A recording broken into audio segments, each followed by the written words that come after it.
when you hear the sound of the old record, that means it's time for the best show on WFMU. The old record, there it goes, fading into the distance, saying goodnight to us. Goodbye, old record. Oh, here it comes again. Oh, go away, old record. Your time is over. 7 to 8 is your time, old record. There it goes, saying goodnight, finally. The old record, fading in. Oh, it's back again. No, there it goes finally. Please, once and for all. Now it's actually going. I have no choice. But to begin the show and tell you that it is 8 p.m. on WFMU East Orange, WXHD Mount Hope, worldwide on the World Wide Web at WFMU.org. My name is Dean Kamen, and stay tuned for the best show on WFMU.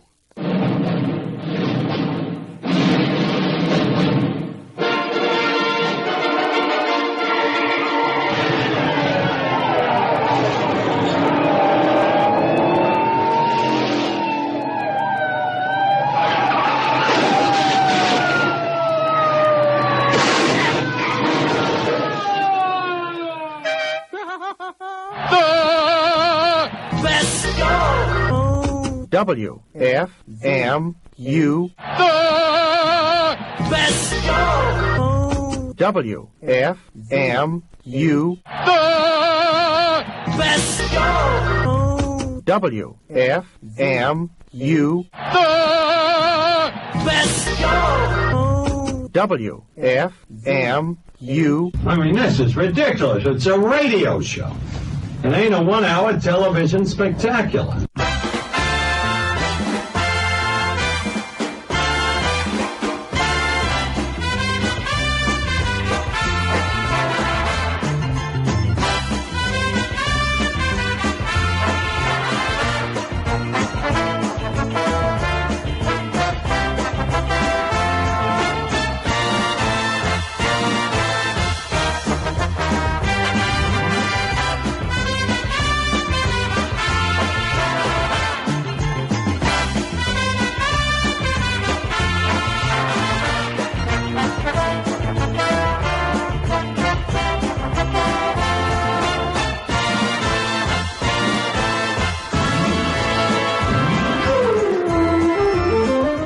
If it's 8 p.m. on Tuesday, that means it's time for the best show on WFMU. 180 minutes worth of mirth, music, and mayhem, hosted by the one and only Tom Scharpling.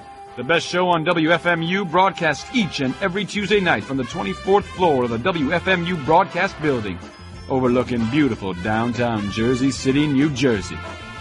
As always, the phone number is 201-200-WFMU.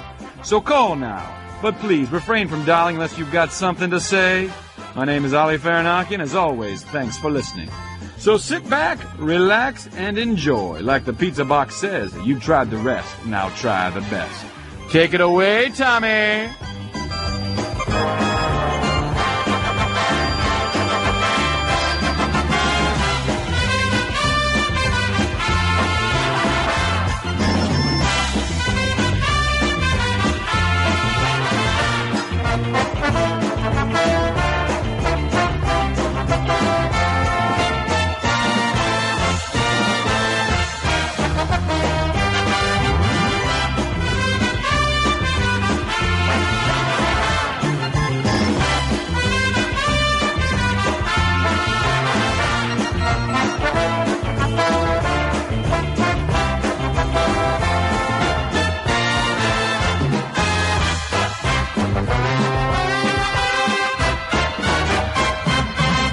The show's going to start in a few minutes, but let's listen to some records.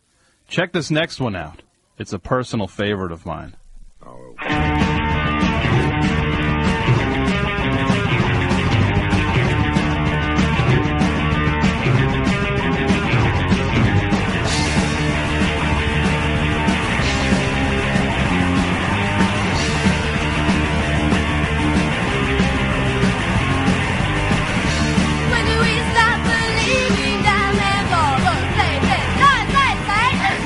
The way that they talk through on stage,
Susanna.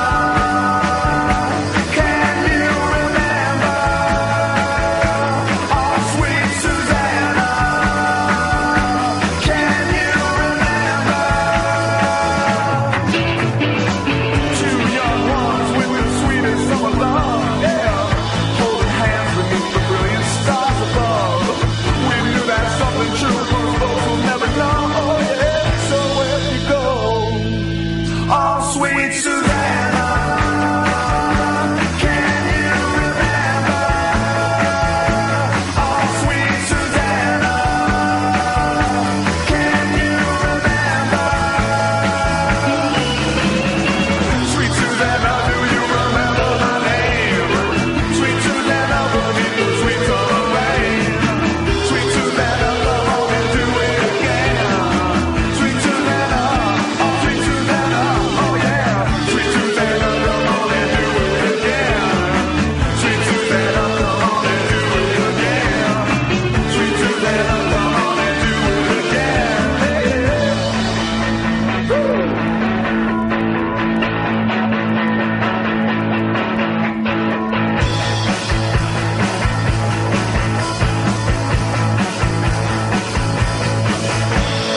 I haven't seen Susanna since summertime last year.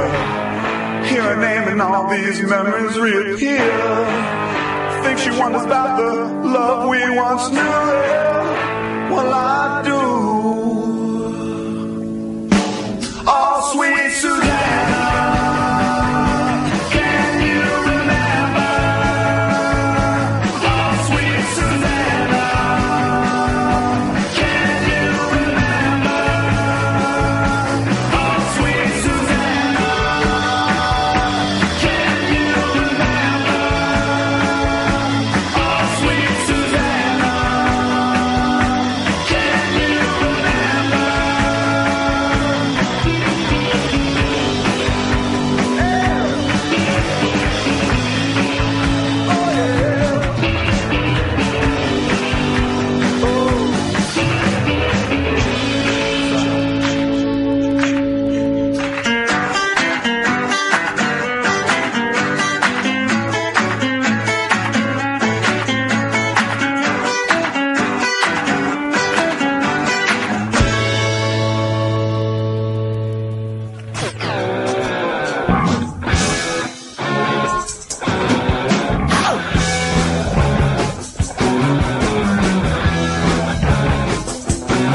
You know I need some action, I'm a guy, but I don't wanna hang around and get high. 'Cause when I see you on the street, it brings me down. You know there's something too small about this town. Why don't you leave me alone? I'm always running into destination. But the wine and the fun, wish you forget like the way I forgot you. Now you be a good girl now. God is love, God is love, God is love. That love says about it. There ain't no picture. You better find yourself other things. God is love, God is love. You know how to train you. I'm the practice, gonna watch you like the blackboard's clean.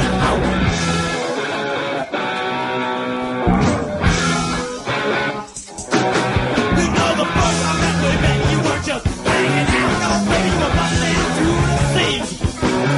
Now we spent our beautiful night together, not trying to say goodbye, girl. You just look what I mean.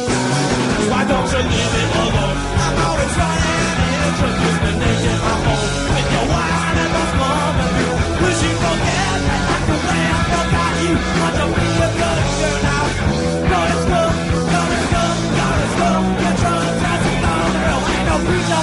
You live on yourself, I need a preacher. God is love, God is love. You know how to treat it. I think I just don't want you on the blackboard play.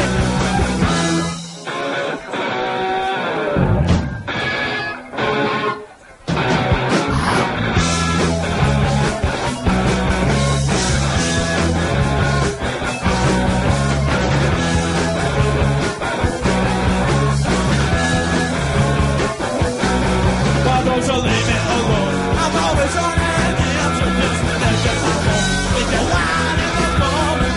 Wish you forget like the way I forgot you. Why don't you be a good girl now? God is good, God is good, God is good. Get yourself a girl that ain't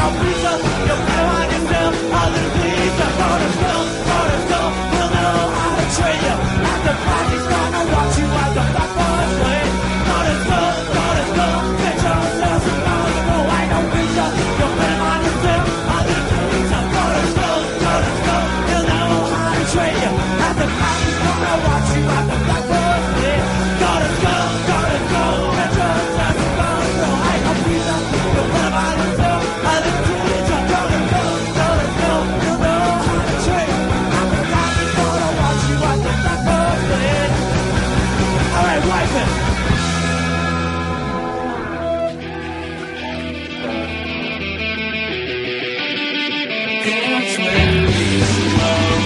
I'm bored, I'm tired already.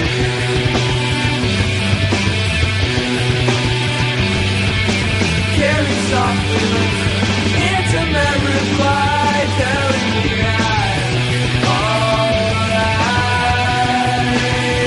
Dance with me slow. I'm old, I'm tired already.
everybody. You are listening to the best show on WFMU each and every Tuesday night from the hour of 8 p.m. to the hour of 11 a.m. No, not 11 a.m., 11 p.m. That's right, 11 a.m. 15 nonstop hours of broadcasting each and every Tuesday. No, it's 11 p.m. on Tuesday nights is when we say goodnight, and we say hello at 8 p.m. The phone number, 201-200-9368. Tonight is a special edition of the best show on WFMU. Why? Because it is our last program. That's right, it is our last program. No, it's our last program before the 2002 WFMU Marathon, the fundraising event. 2 weeks of fantastic hijinks and action.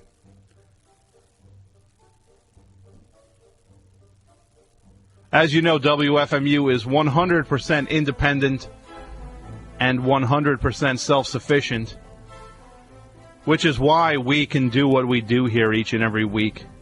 It's why the best show on WFMU can do what it does every week, which actually is a case for the station not being 100% independent.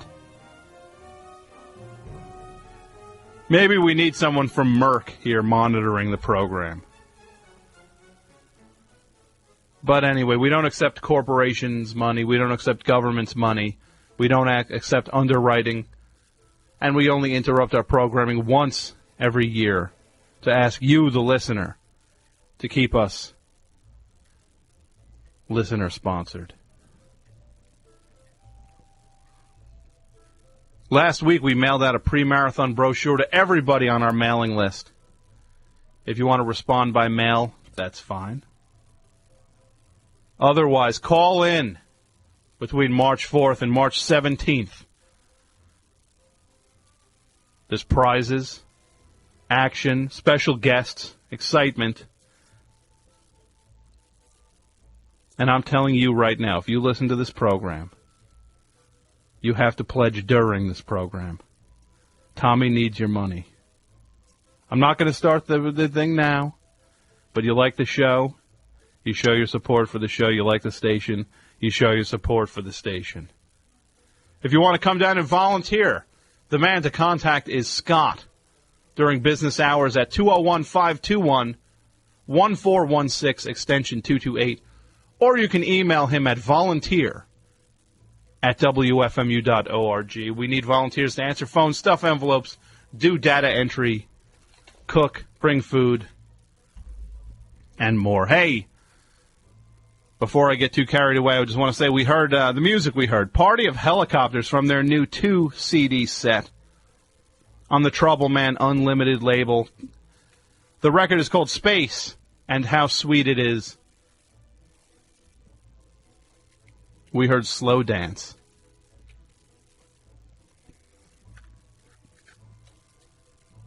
Before that, DMZ.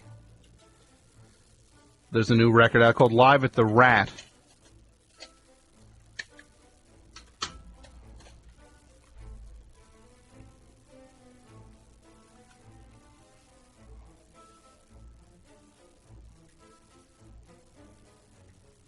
From 1976, the session from September 28th, 1976, at the Rat, I believe, in Boston. We heard Go to School from the fantastic DMZ. Mono Man doing his thing back then. And the Mooney Suzuki are doing their thing now. Electric Sweat, the name of their new album. We heard Oh Sweet Susanna. And starting us off from the Typical Girls Bootleg, Volume 1.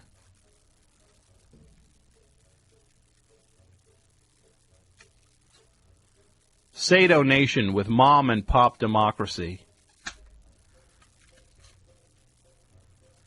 from 1980. Once again, the phone number, 201-200-9368. The email address, toms at WFMU.org. It is Open Phone Tuesday for a stretch, but tonight, very exciting. We have a lot of special guests lined up for the 9 o'clock hour. That's right. Who saw the Glutton Bowl last Thursday? I did. I know Dave, the associate producer of the program, heard it. We are going to have on some of the people responsible for the Glutton Bowl, which was on Fox last Thursday, from the International Federation of Competitive Eating. Richard Shea is going to be on the program, as well as a couple of the athletes.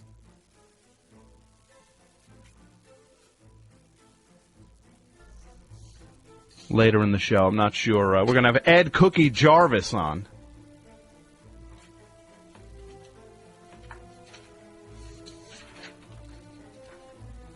As well as Andrew Goldstein as well. Exciting.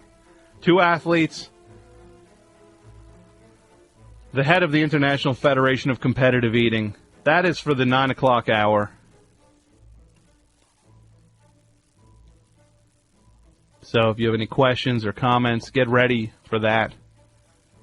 But right now, Open Phone Tuesday, I need to commission a listener to do a special project for me.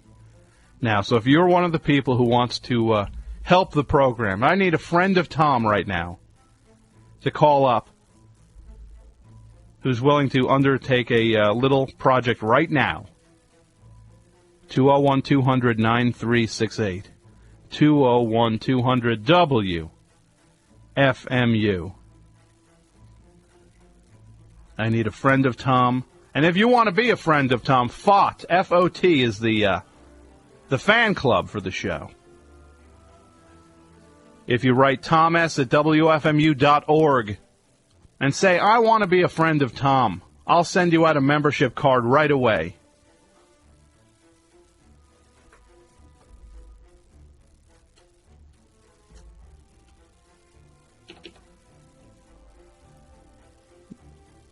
WFMU, you're on the air. Hi, Tom. How are you? All right, how are you? I'm all right, thanks. This is David calling from Brooklyn. David from Brooklyn. Yes. Are you calling for a project? I'm calling to take part in your experiment, yes. Here's what I need you to do. Are you home? I'm at home. This is what I need you to do. Do you have a television? I don't. Oh, you don't have a television? No. Okay. I'm afraid you are exempt. I'm disqualified? Because you need a television for this. Well, you could have made that clear, Tom. I should have. You're absolutely right. I wouldn't be listening to... I'd be watching television right now if I had a television. You would? Sure. You would choose television over. So you listening to the radio is only just a matter of... You're working with what you got. Well, it's more that if I had a television, I couldn't help but watch it, so I don't have one. Okay, well, that sounds... So do you do a lot of reading? I do. I try to read a lot, yeah. What's the last thing you read? I'm ashamed to tell you, actually. Tell us. I'm reading my first Patricia Cornwell novel. Okay. Which one? It's Death Notice. Okay. It's abominable. Really? Yeah. But I got it for free, and I just read my first Sue Grafton novel. And my friend likes mysteries, so, you know. Now, was it any good? The Sue Grafton novel? Yeah. It was a little bit better than Patricia Cornwell, but I wouldn't have guessed that beforehand, because it was pretty awful. That's just it's a genre that I've just never been drawn toward. Is like the contemporary mystery, like in trade paperback. Yeah, I think you've made a very wise decision there. It's just I can't read trade paperbacks. Am I the only one who physically cannot read them? Is it the smell of the ink? It's the smell of the ink is part of it, but for the most part, it's just the fact that they're just so tiny and they fall apart, like they just don't bend right, and it's obvious that there's just too much on a page, and they're not made for comfort. Well, they're made for subways, aren't they? Exactly. And they're disposable because they're only bad things are printed that way for the most part. They are disposable. See, I like the what do you call those? Are those the what do you call the paperbacks that are like a little bigger, a little more comfortable? The mass market paperbacks are the ones that drive me crazy. Right. Those are the ones like the tiny ones. Right, with the smudgy ink and the crinkly pages. Exactly. But you know what? I need to get somebody to do this project Well, Post haste. Thank you.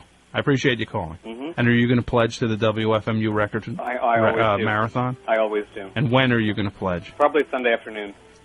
What? Oh, you're going to pledge during this show. I can't make any commitments now, Tom.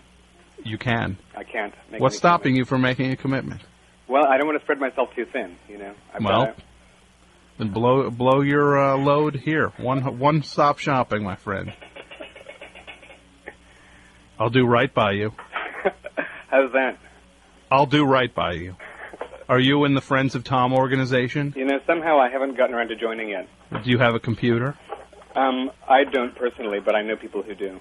Well, next time you're over their house or apartment, email me and tell me you want to join. I'll send you out the membership card. You know what's put me off? What? I keep fearing there'll be a Friends of Tom draft. No, that would have been Scharpling's Army. We actually were. The subtext of Scharpling's Army was that I was going to have a draft, and we were all going to take over some sort of government organization, not unlike the Master Control Program from. Do you know what movie that's from?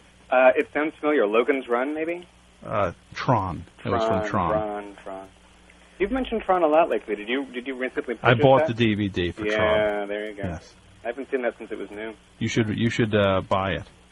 You know, it's a cool thing in the movie. I don't have a television, Tom. That's right. You got me again. Dave, you got me again. And you're going to get me next week with a big, fat pledge-o during my show. I know it. What are you going to be giving away during the marathon? Oh, there's good stuff going in my show. Trust me. All right? All right. Well, thank you, sir. Certainly. All right. Bye. 201-200-9368. I need someone to call up who has a television in their house to undertake a project for me. Please. I'm begging you. 201-200-WFMU. Time is of the essence. I need you to call this minute and help me with this project.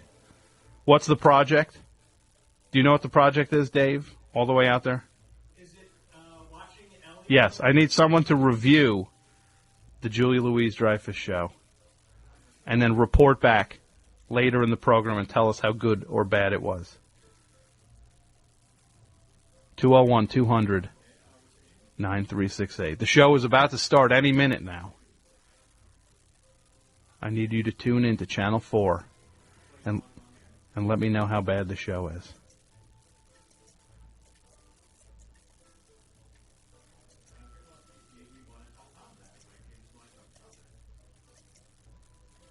Can I put them on the air? What? What were they complaining about? He wanted to volunteer, but then once he heard what the project was, he didn't want to volunteer. He wanted no part of it. Yeah. Okay. I'm sorry. That's all right, then. Come on, 201-200-9368. I need you to watch Watching Ellie for me, which is on at 8:30, I believe. Watch it, and then review it. Call back later and tell us whether it was a hit, smash, or trash. That's what we need. Smash or trash.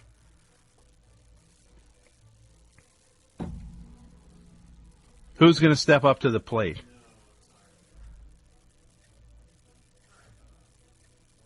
You'll enter the gold circle of the Friends of Tom if you do this. I'm not begging anymore. How dare all of you? But it is Open Phone Tuesday. So if there is something you wanted to talk about, 201-200-9368.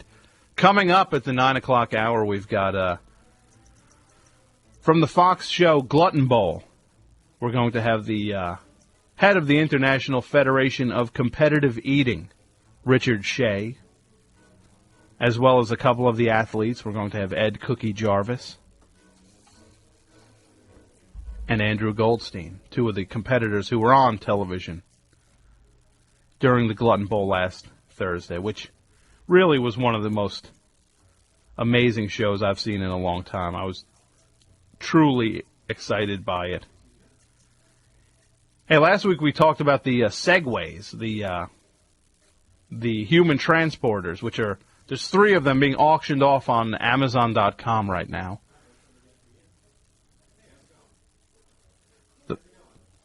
The average price seems to be, one of them is going for $106,300. Another one's going for $101,400. And one is going for $115,000.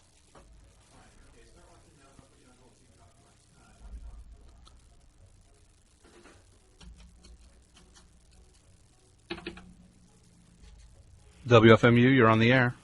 Tom Scharpling? Yes. It's Gord from Canada. Hey, Gord, how are you? Not so bad. How about you? I'm doing okay. Excellent. With your permission, Yeah. I'd just like to say one thing about Olympic hockey. Okay. And it goes a little something like this. Hello out there. We're on the air. It's hockey night tonight. The tension grows and the whistle blows and the puck rolls down the ice. The players jump and the goalie bumps and the people go insane. Someone roars. Bobby scores in the good old hockey game. Oh, the good old hockey game is the best game you can name. And the best game you can name is the good old hockey game. Wow. So, yeah, dual Canadian Olympic hockey. Did you write that? What is that? Is that like a hockey pre-game theme or something? Hockey song by Stompin' Tom Connors. By Stompin' Tom Connors. Yeah, now, Stompin' Tom is like the living Woody Guthrie of Canada. Really? Yeah, he's amazing. Except he's going now. Yeah, he's around. He's around now. Yeah, he plays at, he plays all over. He plays in concert halls and community centers, and he's not really a hobo. You know, he's not really a cowboy. Mm-hmm. But he spent most of his life on the lam, writing probably the best songs about Canada that anybody ever wrote. Now, did you have a lot of pride as a Canadian in the gold medal victory this past Sunday? I mostly watched the curling. You were pumped, weren't you?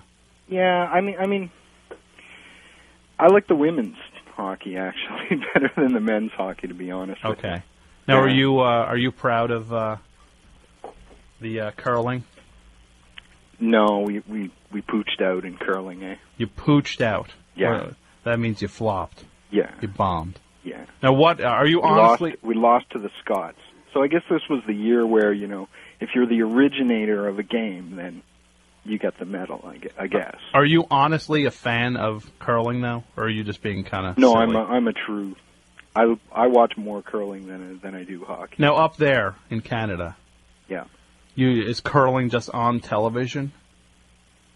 Yeah, like what? On like, TSN. Or so it'll be like Wednesday night curling. Is it like Monday night football up here? No, it's mostly a Sunday afternoon thing. Oh, so it's like the equivalent of bowling. Yeah, up down here. A certain large paper towel company sponsors the sort of pre-Olympic rounds of curling. The Briar, Brawny? as it's referred to. Brawny? No Brawny up Brawny? here. No. Let me see if I can guess. Bounty? I really can't say. I don't know. It's Bounty, isn't it? We dropped a lot of names in our last call, I think. Mm-hmm. So I don't, it's Bounty, though. No. Who is it? It's going to drive me crazy. It's Fuqua paper. See, now you're just being silly. Sorry. I want nothing to do with... First of all, I'm not happy because you Canadians stole what was rightfully ours, the gold in the hockey game. Oh, come on. It only took us, 51 years to get an Olympic gold again? You didn't deserve it this year. And did you hear... What about the big flap about the loonie under the ice? Did you hear about that? The loonie under... Now, the loonie is the currency. Yeah. Someone threw a loonie on the ice? Canadian ice maker Trent Evans. Uh-huh. Yeah, he made the ice. He made the ice in East Utah. Center, yeah. Okay. He was one of a team of ice makers. And he put a loonie. Right at center ice. He buried it. Which he thinks is what led them to the victory? Well, yeah, I guess so. Actually, what really led them was Gretzky's bizarre staged press conference. Where he was blaming the American media. Yeah, and he said crock of crap. He's just he's a weird guy. He really is. You know, Gretz came back later this week. I don't know if you saw the follow-up press conference over there, but he came back this week and was saying that that was all staged. Just to rile people up? Yeah. He was trying to take the heat off the team, wasn't he? He was trying to do American-style propaganda. But you know what a good coach does? A good coach once in a while will take the heat off the team and attract all the attention to him. With a little PR. Exactly. It's a coaching technique. Okay. And you know where he learned that from? American coaches. Precisely. Now, what else? Explain the curling real quick. What's the appeal of curling to you? I guess it's probably the crazy things that they say, not just as they're throwing the rocks, but while they're strategizing, and they mic them on the, on the ice. And do they groan? No. Well, basically, what happens is when you throw the stone, you realize you're using the brooms to sort of make a slick track on the ice and, guide the rock along to its trip towards the house, right? Mm-hmm. So if it's going too slow, what is the house? Then the house is the target. The target, okay. A target-shaped thing, yeah. Mm-hmm. Yeah. So you got to get the most rocks into the house, and it's like the marbles of yesteryear. It's closest to the center wins. Mm-hmm. Yeah. Now but for example, you'd yell "hurry" or "hurry hard." Mm-hmm. For example, if the rock was going too slow. Now, have you ever? Or, whoa, wait. Have you ever participated in curling? No. Is it a dream of yours, though? No, I'm mostly a punker, not a sporto. So this lingo, it's like Clockwork Orange. I know.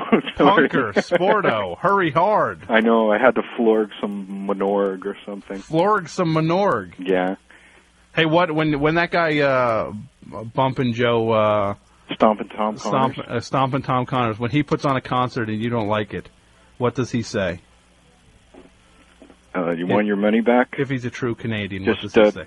If anybody wants their money back after the show. Based on last week, what does he say?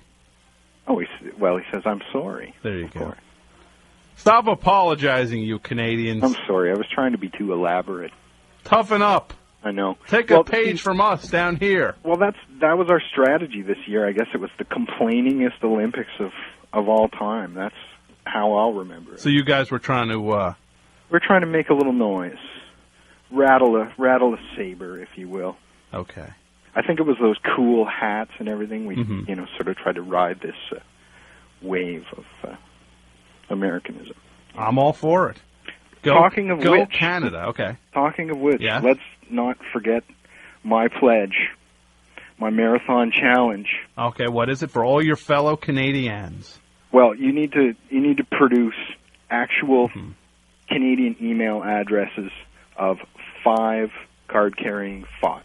And you will... And I will switch my pledge from loonies to greenbacks. Which would mean how much of a bump up? It's almost 50%. Okay. It's almost like doubling. Now, what size of a pledge are you talking about here? Well, you weren't going to pledge 3 loonies, and then now it's $3. No. We're going to listen to tonight's show, and then I'll let you know next week. No, you're not. How dare you, Gord? You're joshing. That's I'm sorry. You made that word up, too. Tom, I'm sorry. I know you're sorry. See, there you are. Yeah. I can give you... So I have to send you 5 Canadian email addresses. Yeah. And I'll know if those email addresses are Canadian. Yeah, because they say .ca. Or .maury.chaikin, which is one of the Canadian domain names. Now, do you listen to that record, The Americans, A Canadian's Opinion? Is that like one of the top records you listen to up there? No, never heard it. Well, I'll try to say sorry. See, there you go again, apologizing. All right, my Canadian friend. I'm going to bid you a fond adieu. Okay. But I'm going to match that challenge. I will send you those email addresses this week. Okay. Well, good luck on the marathon. Thank you. My Canadian friends. Yeah, Tom, one last question. Yes. Are you a volunteer? Just curious about FMU. It's a volunteer? Absolutely. I've never been paid a nickel for any of the shows I've done here. It's all volunteers. Everyone here is a volunteer. There's a bare bones office staff that does twice the amount of work that a normal office would do, 10 times the amount of work. They should have 5 times that amount of people doing the work to cover the amount of stuff they do. So the station is really a pretty tight operation. Great. But all the DJs are volunteers. We have many of those type of stations. So, but none is good. No, none is good, really. What drives a Canadian to listen to WFMU, right? Yes. So my Canadian friends, email me your addresses so I can send this guy who will convert his pledge into American dollars. The challenge is on. The challenge is on. Come through for me, Canada. All right. Take care, thank Tom. you, Gord. Oh, you too.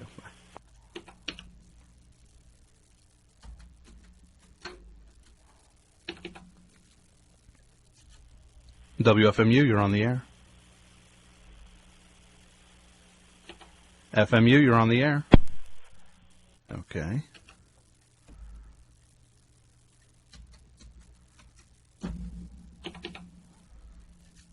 FMU, you're on the air. Oh, hi, Tom. Hey. Chris from Toronto here. Chris from Toronto. You're Gord's friend, right? Yes. How are you tonight? I'm okay. Correction. The Gretzky thing you guys were talking about, the media ploy. We weren't talking about anything. Right. Tonight. Well, I heard you mention... You know why I said that? Why? You got an accent. Do I? I've been told that, too. I don't know. I don't notice it. It stinks of Canada. Does it? Yes. It's oozing with maple syrup all over it. And real beer and real schmoky. And, yeah, that's right. All that Canada just known for its... I mean, look, I'm not even a pot smoker, but is Canada known for being like good pot? Yeah, man. It is? You Okay. kidding? Well, you're teaching me. You're learning me something here. Well, first of all, the laws are a bit different. You don't get thrown into jail for, substantial amounts. I mean, it's not legal by any means, but they let you slide. They let you slide, yeah. So what's your correction about Gretzky? Yeah, well, you said that Gretzky learned that little trick of taking the heat away from his team from American You're going to coaches? say he learned it from Scotty Bowman. No, he didn't learn it from Scotty Bowman. Who did he learn it from? His boss in Edmonton, Glenn Sather. Who learned it from an American. Oh, yeah. If you're going to keep going back far enough, you're going to go back to the 19th century, and I don't think there was much hockey going on in the 19th century in the good old U.S. of A. You're probably right. You know what the thing is, though? I kind of don't like hockey. I can tell. I know. Whenever sports comes up, I remember a few weeks ago when Philly Boy was on, and somebody called up, saying that he wanted to be from Philly because of the name Flyers. Yeah. And he was criticizing your New Jersey Rangers. Well, they're the New York Rangers. Right. Who are the Devils. But still, I mean, you never jump on any hockey topics, so I thought I'd set the record straight here as someone who does know a little. See, I'm a fan of the sport, which is known as the simplest sport that is turned oh so complex. Which one's that? It is the sport that your country rejected. Oh, basketball? Yes. That's all right. You turned your back on it. Yeah, because hockey's better. Hockey's the best. No, it's not. Yes, it is. Hockey's They're the best athletes in the world. Hockey players? Yeah, they have to do it all. They have to be graceful. They have to be tough. They have to be smart-minded. They have to think fast. And they've got to do it day in and day out. Can't do that with running shoes on. So you mean to say that a guy who's actually on the court running up and down is less athletic than a guy who goes in shifts and just changes every 3 minutes? The shifts are so intense. There's no possible way you could stay on longer than that. I'm not to take anything away from basketball, but look, you've got Air Canada. Vince we've Carter. got Air Canada. Yeah. You like him, don't you? Sure. Why not? Who's your favorite? What's your favorite thing about Canadian basketball? Oh, I wish I could think of something really witty to say here, but to tell you the truth, I just follow hockey. Steve Nash. Are you proud of Steve Nash? Sure. Why not? The first Canadian All-Star ever in the NBA? Sure. I mean, you know what? Maybe you can find some of these other Canuck FOT members that you speak of, because I'm sure a lot of them follow basketball. There's enough of them around here. But did you ever go to a game? No. In Toronto? You did not. You have not been to see the Raptors? Not yet, no. The Raptors. What's holding you back?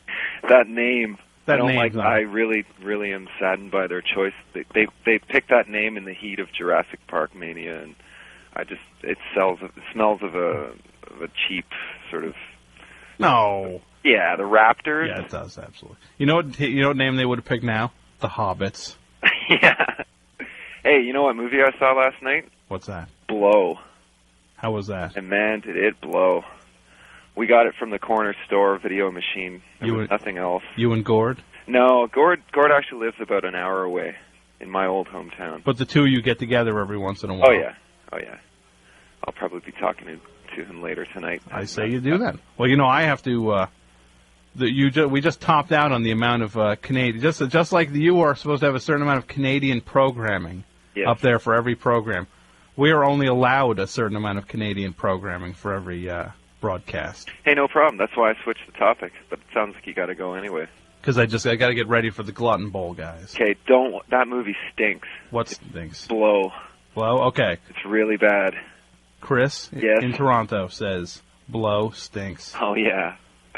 Okay, take it easy, Tom. All right, well, thanks a lot. Yeah. All right, see you, bye.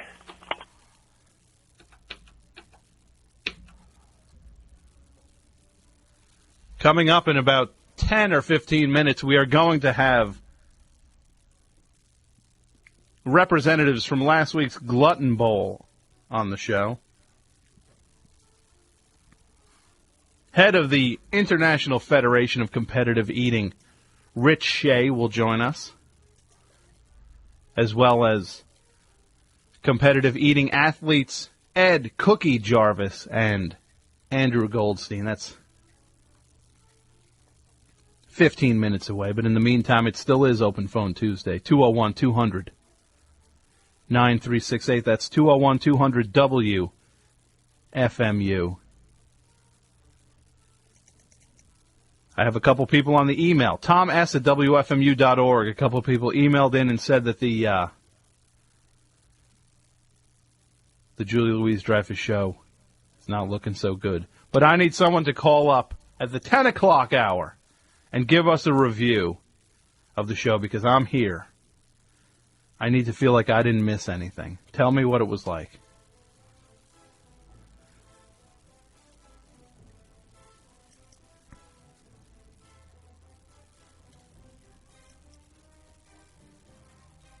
I think I'm going to get back to the music, take a little music break. Because you Americans don't seem to know how to support this show. The Canadians, they come through. The Americans. Shame on you, America. Shame on you. Do you think President Bush would support this kind of behavior? I don't. Do you think Donald Rumsfeld would support you not calling in? I don't think so. Shame on all of you.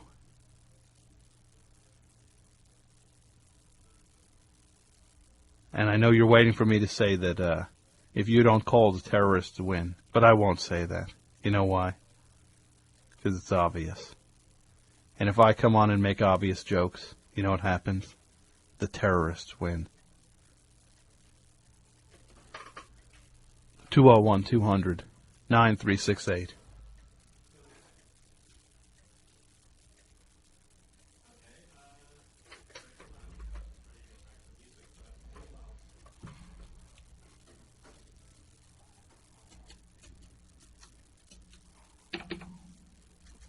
WFMU, you're on the air.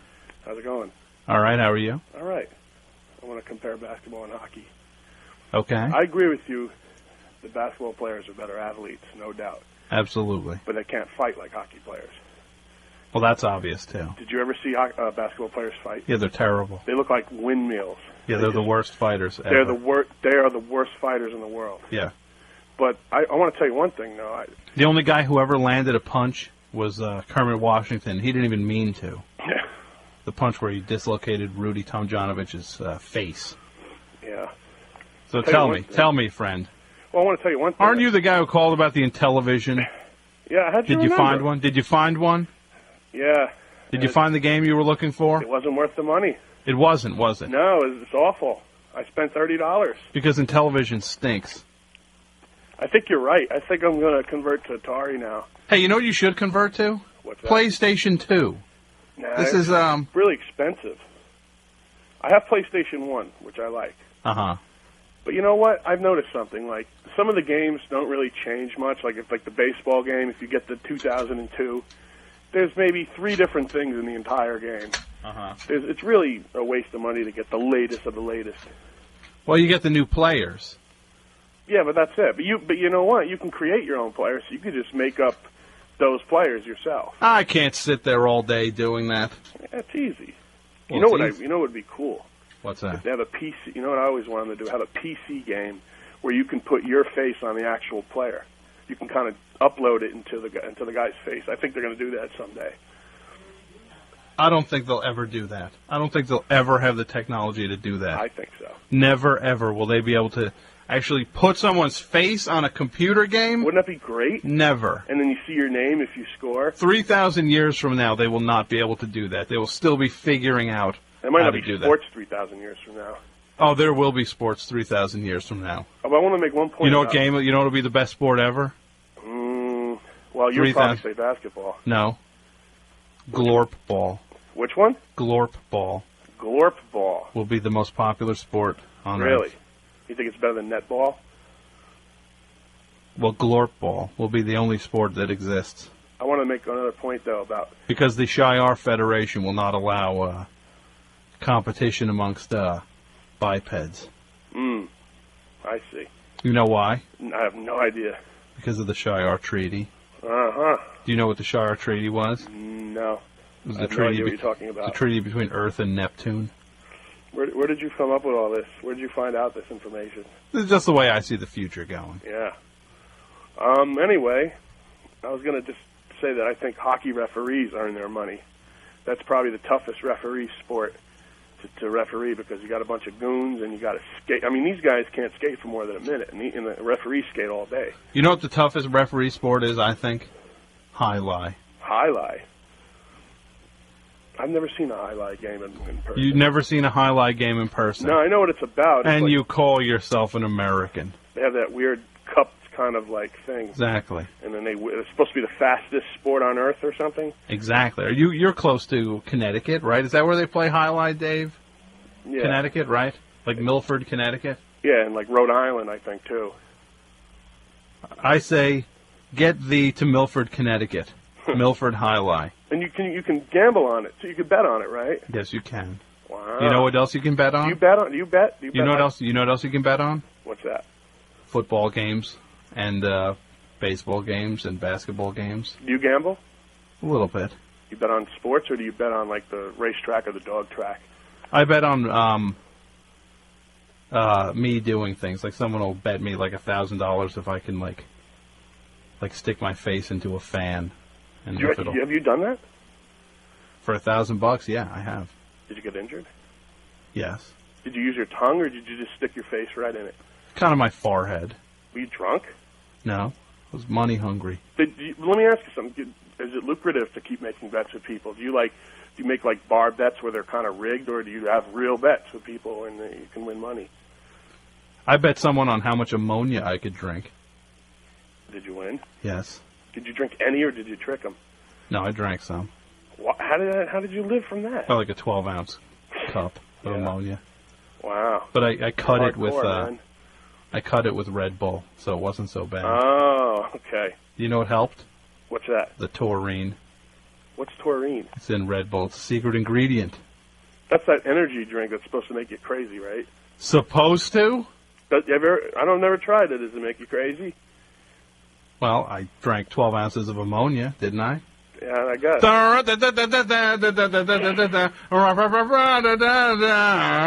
See, that's like a wrap around to... And on that note, I say goodnight to you, because Good night to you. that's untoppable. Have a good night. All now. right, you, good night to you. Bye. Bye. We're going to get back to the music right now. The Psychedelic State series is as good as it gets, I think.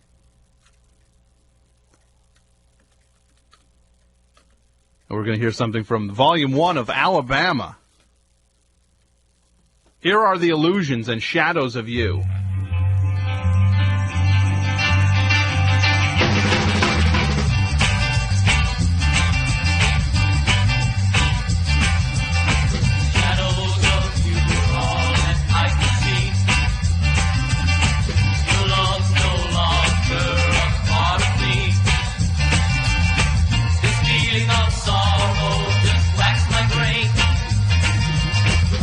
Days are empty, nights are all the same.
listening to WFMU East Orange, WXHD Mount Hope, worldwide on the World Wide Web at WFMU.org. We're a couple minutes away from Richard Shea from the International Federation of Competitive Eating. In the meantime, let's listen to this song from a hot group called The Monkees.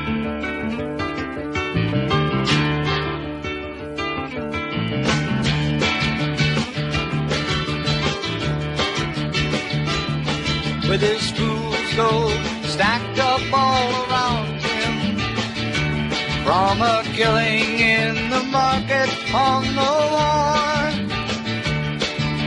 Children left King Midas there as they found him in his counting house where nothing counts but more. And he thought he heard the echoes of the penny whistle band and the laughter from a distant caravan, and the brightly painted line of circus wagons in the sand, fading through the door into summer. With his travel logs of maybe next year places, as a trade-in for a name upon the door,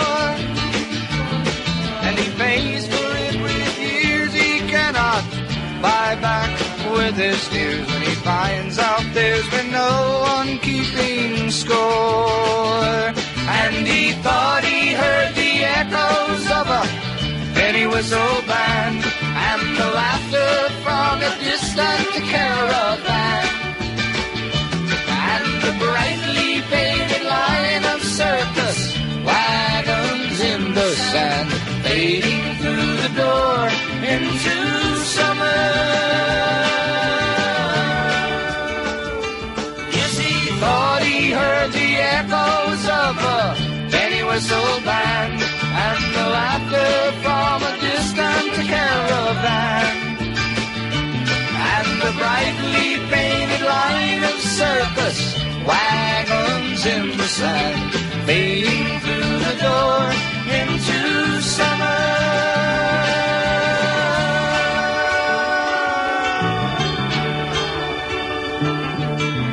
Fading through the door into fading through the door into summer. Fading through the door into summer.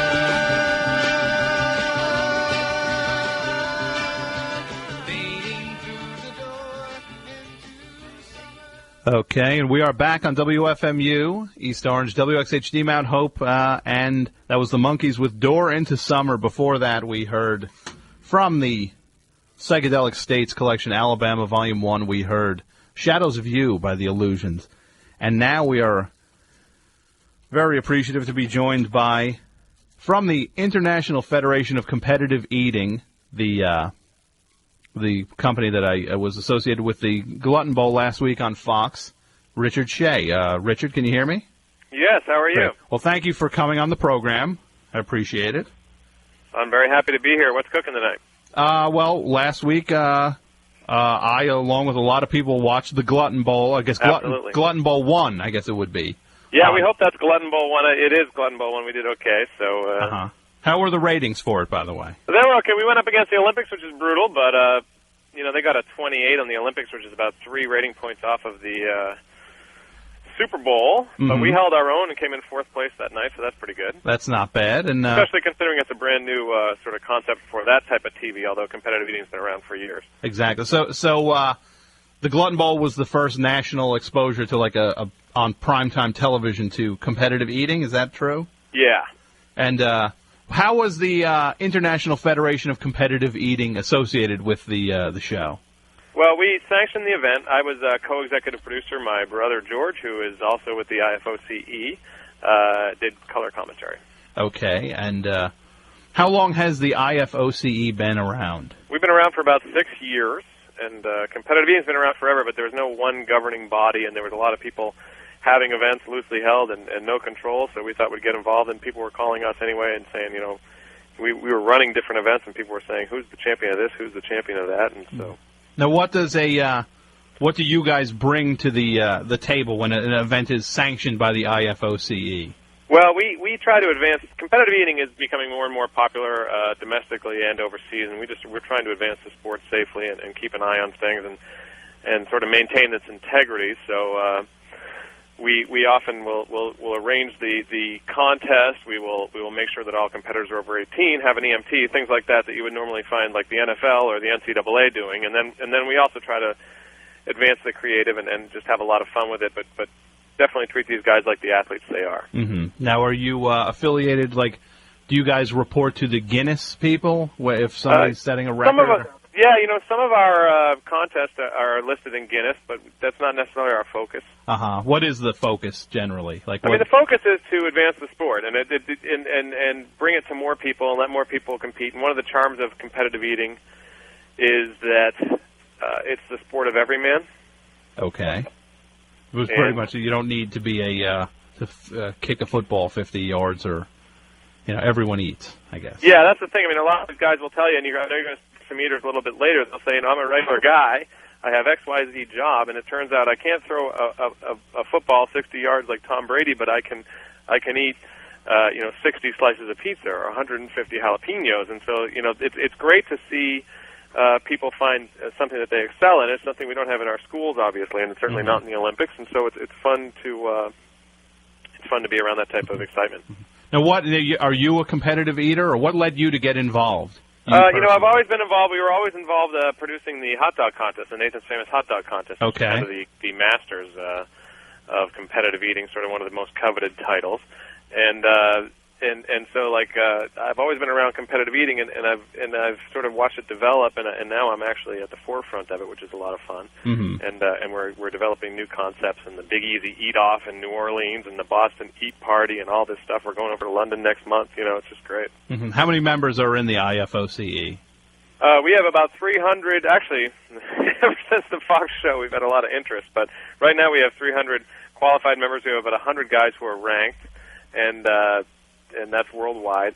Domestically, about 120 guys guys and girls, I should add, that are active on the circuit at different times of the year. Mm-hmm. And what merits somebody getting into the? Well, we don't encourage any training off the circuit, which is to say, I wouldn't tell people to train at home. But we have a number. If you go to our website, which is ifoce.com, you'll see a number of different events listed, mm-hmm. and you can compete, especially in the New York area. We're very fortunate to have a lot of events around here. You might compete in a Nathan's Famous contest, or a matzo ball eating contest, or a burrito contest, whatever it is. We have a lot of events in the Northeast, and on our site you can see those, and you go out and you try your hand at it, and if you think you have what it takes, you continue on it.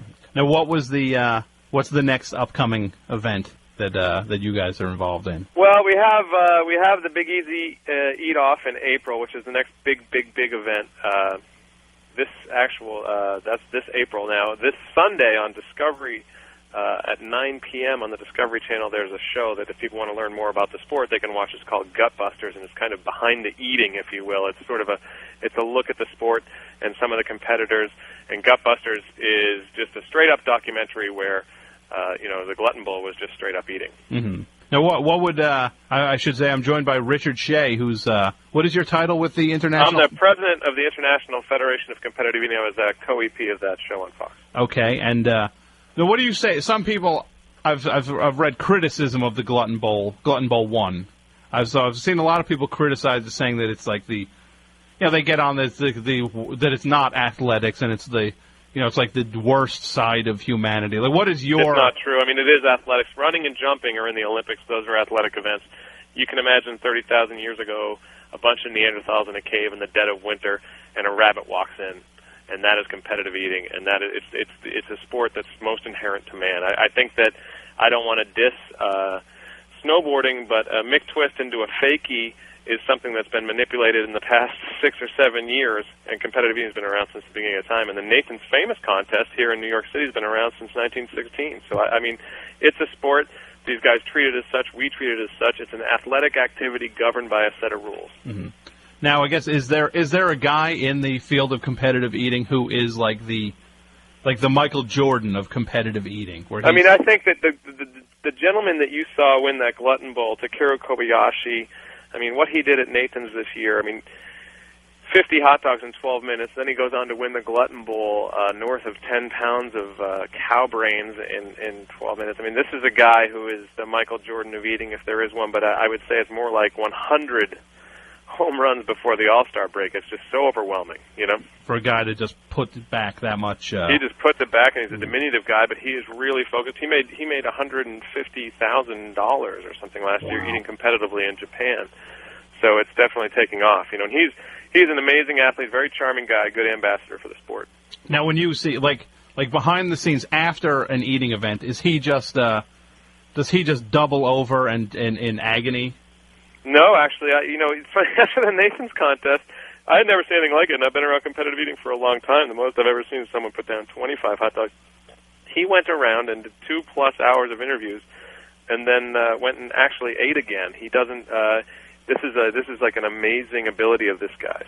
Mm-hmm. To really just sock it away like that. He really socks it away, but he can also hold it down. It's not like it's one thing that the IFOC eat. We would disqualify someone if we thought they were eating this unsafely. We've disqualified people before if they look as though they're suffering urges contrary to swallowing. Mm-hmm. So, I mean, these guys are trained athletes. Don't do it at home, Mm-hmm. That's a good point. Like, what are like the do's and don'ts? Like, if like there's someone listening who would be interested in this, like a person, like what are the first steps in becoming someone who thinks they'd be good at eating? The first step, I would say, is to go to our website, find an event that's sanctioned by the IFOC. And there are many coming up, especially in the metropolitan area here, and just give it a shot. And if you think it agrees with you, continue on. If you think you like the sort of excitement of it all continue on, and if you don't, you had a hell of a lot of fun that day. Mm-hmm. Mm-hmm. What are some of the, like, have you seen people do it wrong? Like, what are some of the things when someone does it wrong? What are Well, I mean, people that I've seen in contests, rookies come out too fast, they eat too much too quickly, and they have to bow out early. I've seen people treat it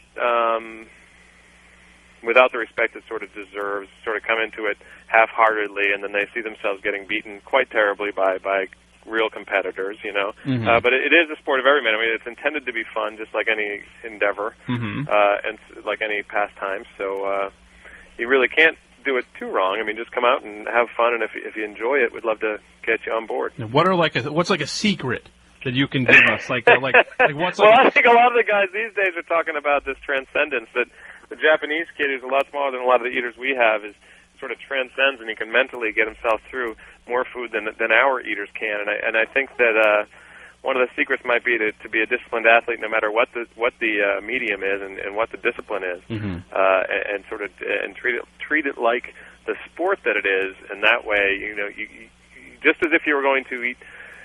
To be able to hang on the fourth quarter of a playoff basketball game, you got to be able to hang at the table. Mm-hmm. We are joined by Richard Shay, who is the president of the International Federation of Competitive Eating. Do you have time to take a couple phone calls? I could take one. As I mentioned to your producer, I'm actually got a little messed up this evening with a business Mm-hmm. thing, but I'd love to take one, Okay. and then I might have to hop if that's okay. Well, I appreciate you giving us the time. So if someone has a question, the number is 201-200-9368. The phones were ringing earlier, so I'm sure we'll get somebody to call right Great. No, back. I'd love to talk to somebody. Now, when would Glutton Bowl 2 take place? If Glutton Bowl 2, It would be within a year. I think that I would probably do it again next. This was initially going to be aired in the fall, and then what happened, of course, with the horrible stuff in September, Mm-hmm. everything got pushed off. But and that's actually how we ended up against the Olympics. So I think that it originally was planned for the fall, and I wouldn't be surprised to see it happen again in the fall. But there are many different sort of IFOCE events going on, some of which will be broadcast on television very likely, and others of which will just be sort of, you'll see in the sports pages, so people can always come by and sign up. And check it out. You know what, Richard? We seem to be having some kind of problem on our end with the phones also. I'm not going to tie you up. You have. I appreciate you coming on and giving us the... no, I'm happy to. And, who are you talking to tonight? Is it Ed Jarvis? We're going to talk to Ed Jarvis and Andrew Goldstein. Both great competitors. Both, Andrew Goldstein, a Jersey City guy, Harvard chick-witch eating champion, a lot of fun. And Ed Jarvis is just... he's being talked about for Rookie of the Year 2001, although it hasn't been disclosed. And Ed can really... He's been in a lot of different contests for such a rookie, for such a new guy, and I think you'll enjoy talking to him. Well, we do have one question here. We'll get to that, and then we'll let you go. Okay. Let's WFMU, you're on the air. Hi, Tom. Yes. I was wondering if I could talk to that guy about the competitive eating. Sure. Well, you're on the line with him. Can you hear him? Yeah. Hi, how you doing? Hey, Richard. Yeah. Hi. I really enjoyed the show last week. Oh, great. I'm glad you did. It was really cool. It was so different. That's why I liked it so much. And I was just wondering if I could ask you a question. Sure. Do you think the competitive eating is going to take off, or is kind of popular now because there's so many couch potatoes around? And I mean, it just seems like people aren't exercising that much and they're eating a lot. Do you think it's popular because of that? I'm really curious. I actually don't think it's that. It's like, it's funny, you see the best competitors are actually people who are in quite good shape. So it's and often, and even some of the competitors you wouldn't think are athletic, the bigger guys and gals, all sort of hold jobs. So it's not really a couch potato pursuit as you might think it is. And I think what will help the sport, I mean, it's huge in Japan, and we're bringing it to Europe. And I think that what would help the sport advance in our country maybe is to get some the average age on the Glutton Bowl was around 34, 35, and I think that we can compete on an international level a little bit more effectively if we had some 19, 20, 21-year-olds.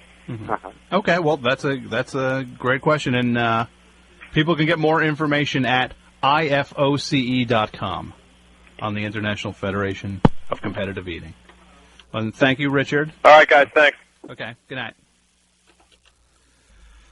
Okay, We are going to be joined by Ed Cookie Jarvis in a matter of moments, but right now, if you have any, well, I guess we'll take questions for him in a few minutes, but let's, we have Ed Cookie Jarvis on the line right now. WFMU, are we joined by Ed? Yes, I'm here. Hey, Ed, thank you for coming on the show. You are one of the athletes who was on the Glutton Bowl last week. Yes. And we appreciate you taking your time. You're out where, on Long Island? I'm out on Long Island in Wisconsin. Okay, and now I guess there's a lot of excitement on Long Island because of the you have two champs, kind of like two. You have the gold medal girl, right? Yep. And then you've got you this week. So Long Island is having a pretty banner week. They're keeping us busy out here in Long Island. Now, what got you into the field of competitive eating? Well, you know, it's a funny story, but I'll make it quick for you. My mom was afraid I was going to get hurt playing football when I was a big kid. I was about 6'6", 385, and I missed my calling, of course, for football, and I had a need for something else, a thirst for to win, you know. Mm-hmm. And I tell people I sell real estate for a living, which is competitive enough. You'd think that would be enough for me, but you know, you always have that need to feel like you're a champ of something. Mm-hmm. And, you know, you watch the Super Bowl and you say, that could have been me. Uh-huh. But being a big guy, you always, you know, have a quench for something else. And I was always good at eating. And everybody used to tell me, oh, you're such a fast eater. You eat too fast. Uh-huh. This could be time to put my good eating skills to use. Yeah. Sure enough, here I am. So what was the first event you took place in? The Ben's Deli Matzo Ball competition, 2000. So in 2000, and you just you went. Did you you went in not like a novice to the field of competitive eating for that? Yeah, there was quite a few guys that were, you know, guys that have been doing it for years, like Don Lehrman and Charles Hardy and Kevin Lipsitz and Bruce Stock, and these guys have entered these competitions. Or Charles Hardy was the sushi champ. Mm-hmm. Now, how did you do in that initial? I tied the world record, and I lost in overtime. Really? Yeah. Now, were the guys who were the vets, were they looking at you like, here's a new... Here's another guy on the block. You know, you never know when you can turn your head and swoop, there's somebody else. That's right, new force to be reckoned with in the game. Now, so people can get an idea, what are your stats? My stats are 6'6", 400 pounds. Okay. And currently I'm the Long Island pizza champ, Zeppelis, French fries, ice cream, and steak. So Zeppelis, pizza, French fries, ice cream, and steak. Now, like, for example, how many slices of pizza did you put away? It was a quickness competition.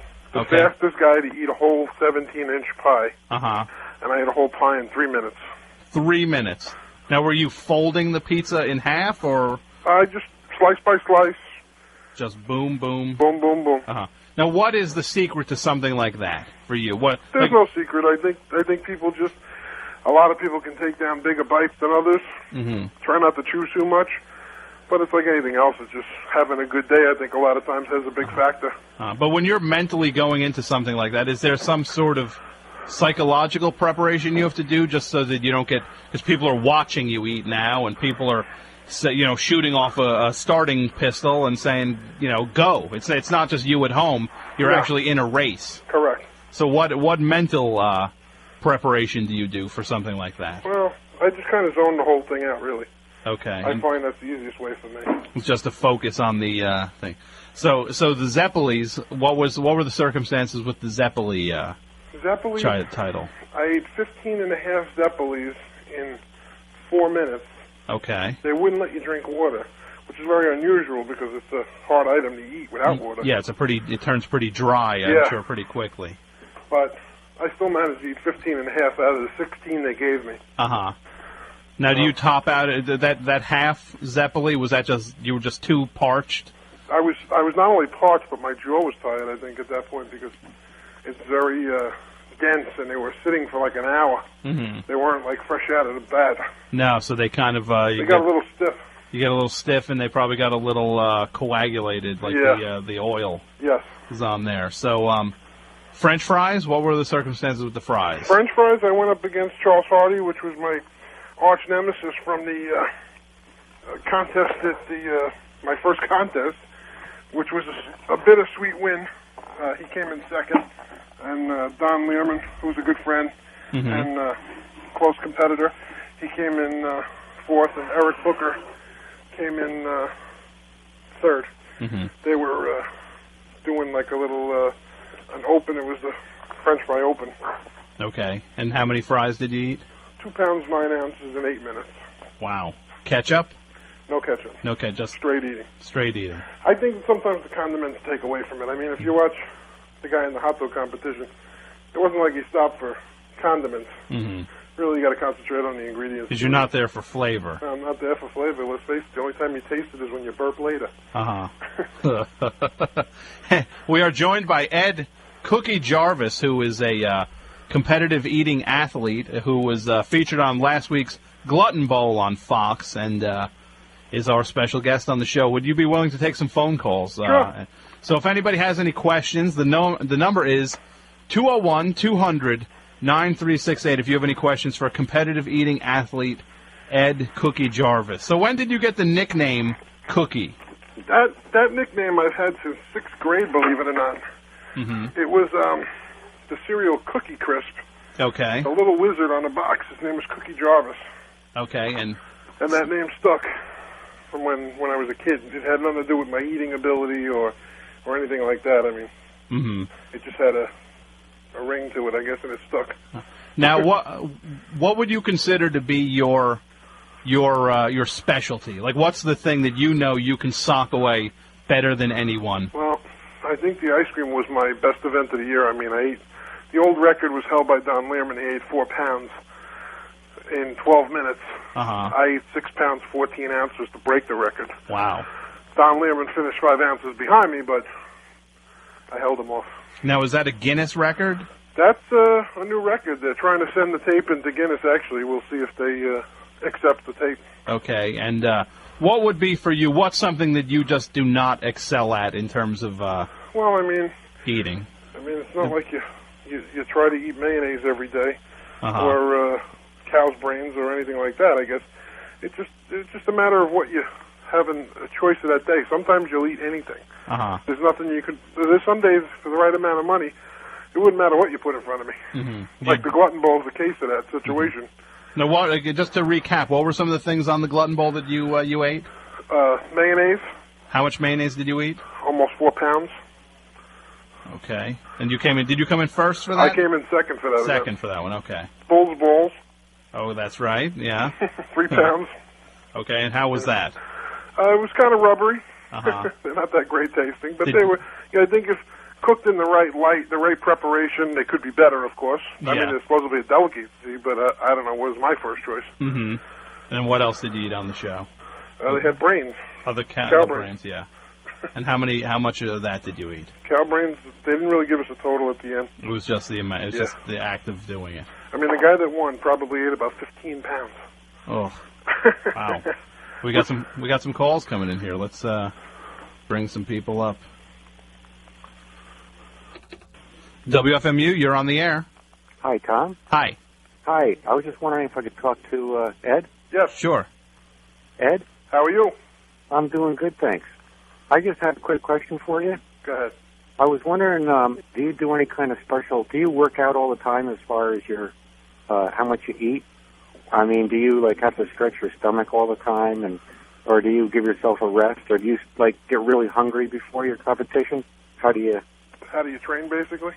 Yeah. Well, I mean, everybody's got a different technique. Some guys go and eat big buffets for a week before the competition. I choose not to because I'm already a big guy. And if anything, I got to lose weight, not gain weight. So I chose to drink water as my exercise. I drink 1.5 gallons of water in under 2 minutes. Wow. Now that stretches you out, kind of, get your stomach ready? Your stomach's as stretched as it's going to get. I mean, it's like 11 or 12 pounds. Wow. In 2 minutes. Wow.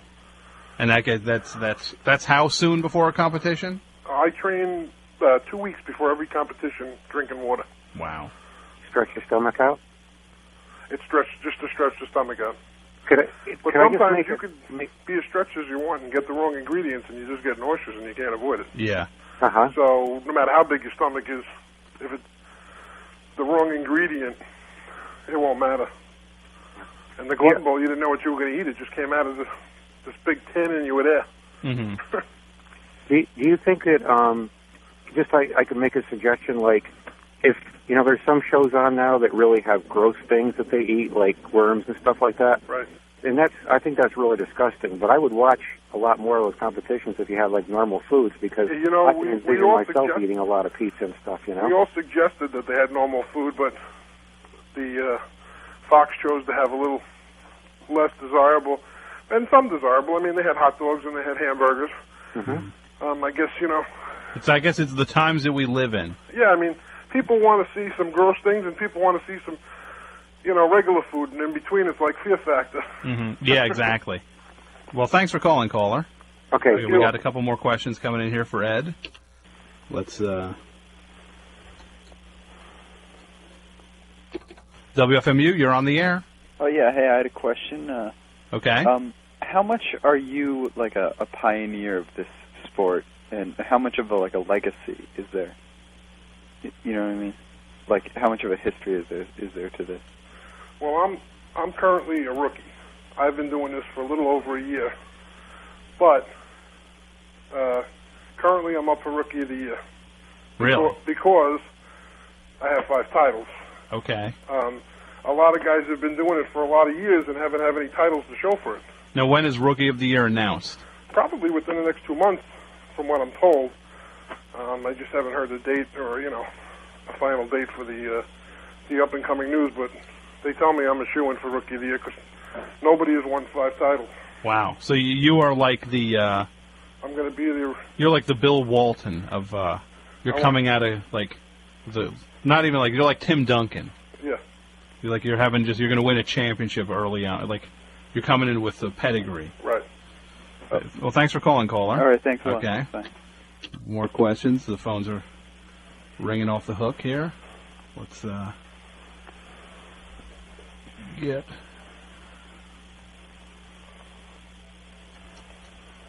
Someone on. Okay. WFMU, you're on the air with Ed Cookie Jarvis. Hi. I was wondering if you had a wife or if she was opposed to you eating so much. Oh, yes.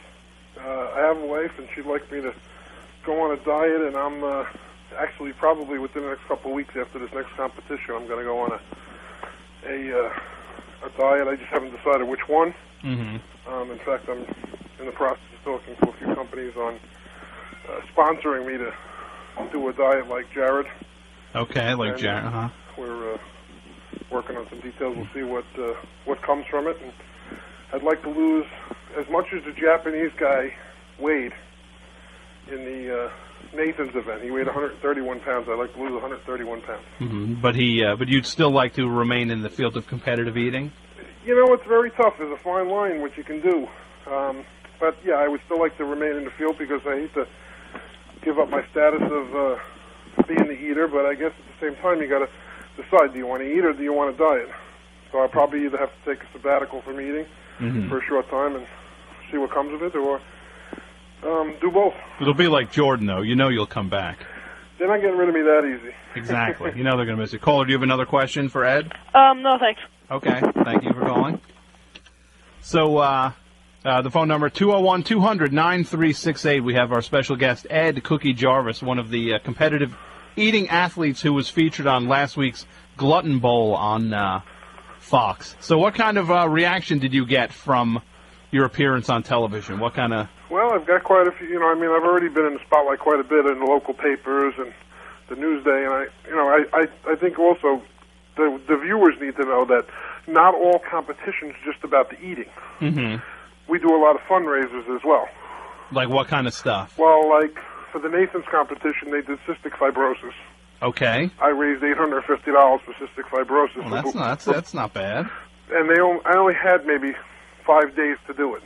Wow, that's pretty impressive then. And then after the Nathan's competition, there's this from the Ben's Deli competition. I don't know if you're familiar with them, but they have a charity called the Inn.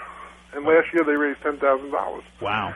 So, I mean, that counts for something. That's Right. that's actually a nice effort. Then Well, it comes from. during the course of this year, I personally raised, after the hot dog competition, they said they were low on food and money. I raised personally, with my efforts, $2,400 through some Remax associates on the Long Island area. That's not too shabby. Now, do you get people in just your normal, like if you're eating somewhere now in the last week with people, do people recognize you? I'm being more and more recognized, I think, all over. I mean, even when I go away, I mean, people go, hey, weren't you that guy that ate in that competition I seen on TV or wherever? And I think the more you're involved, and I mean, after this coming week, Gutbusters, Sunday, it's previewed on Discovery Channel at 9, you'll see a tremendous reaction to food eating. You think it's really going to push it through? I think, as much as I like the Fox thing, Mm-hmm. this is a little more about the grassroots of what actually happens, the guys that are involved, and how serious they are about it. And, you know, we traveled across country last year. We did Vegas, Phoenix, California, Wow. So the Meadowlands. So it's like what's the biggest crowd you were ever in front of? Probably Nathan's. I would say that was probably a few thousand people. Wow. Then, I mean, some of the other guys have been at the Wing Bowl, and that's like a 23,000. wow. So you get out there. Yeah, I mean, it's a tremendous contest. It depends on what you want. Oh, we got another call here for Ed Cookie Jarvis, WFMU. You're on the air. Hi there. Hello. A few things I wanted to ask. One question. I saw a Cookie Crisp commercial lately, and they don't have the Cookie Crook anymore. You're named after him. They have this stupid dog who sounds a little bit like Scooby-Doo. This is real bland. I mean, do you miss that? I don't know. I was just wondering how you feel about that, because that was a little sad to see the Cookie Crook going. I'm wondering if it's the people who don't want kids to think it's okay to be a crook and all that nonsense. Well, I guess the dog is probably a more friendly character to a kid rather than this little wizard guy. But I noticed recently, you're right, that somebody else had brought it to my attention that they did away with my wizard guy. So I'm no longer the Cookie Crisp guy, but I'm still here and big as life. Well, you got no competition now. All right. Thanks for calling, caller. I guess you have time for a couple more calls, Ed? Sure. Okay. 201-200-9368 is the phone number if you have questions for Ed Cookie Jarvis, who is the one of the competitive eating athletes who will be featured, I guess, this week on the Discovery Channel, Gutbusters. Right. Sunday. It's a must-see event. It's too funny to stop watching. Really? Now, do you ever have to explain to people that you just can't do this every day? Do people, if you're eating somewhere, do people think you're going to just start, you're going to wipe out a pizza in one sitting? People think because you're going out, I should eat like this at every event. Mm-hmm. I mean, we just did a challenge at the Carnegie Deli in Manhattan, and they have, you know, the up-and-coming pickle championship coming up. Mm-hmm. And I told them we'd like to come and do the number 13 sandwich. And we wouldn't only like to do what they have is it's a challenge. If you eat the 1 3.5-pound sandwich, the second one is free. Okay. If you eat the second sandwich, both sandwiches are free. Okay. Now, only one person has done this challenge in 65 years, has completed the challenge. Okay. So this is like a major feat for anybody to finish, even the professionals, as they call us now. Mm-hmm. We were just the regular guys. Now they call us the professionals. Now you're professionals. So, fortunately for me, I mean, the first sandwich I finished in 15 minutes. The second half of the sandwich was in about 45 minutes, and then I hit a wall. And I was like, this is crazy. It's a monster sandwich. Yeah. It's the mother of all sandwiches. It's like is it like one of the Dagwood sandwiches from... Well, imagine 9.5 inches tall by 7.5 inches long by 5.5 inches wide of corned beef, Swiss cheese or American, and turkey on pumpernickel bread with coleslaw and Russian dressing. Not only one, but two. They look like they look like the World Trade Center. Wow. Just these monster sandwiches. And how far did you get? I finished the two sandwiches. So you ate It took me 3 hours, but I finished. Now, is it almost at the point sometimes where it's like, you know, I could have just paid for the one sandwich and been happy. Like you get the two for free, but you're miserable now because now you just ate more than maybe you wanted to eat.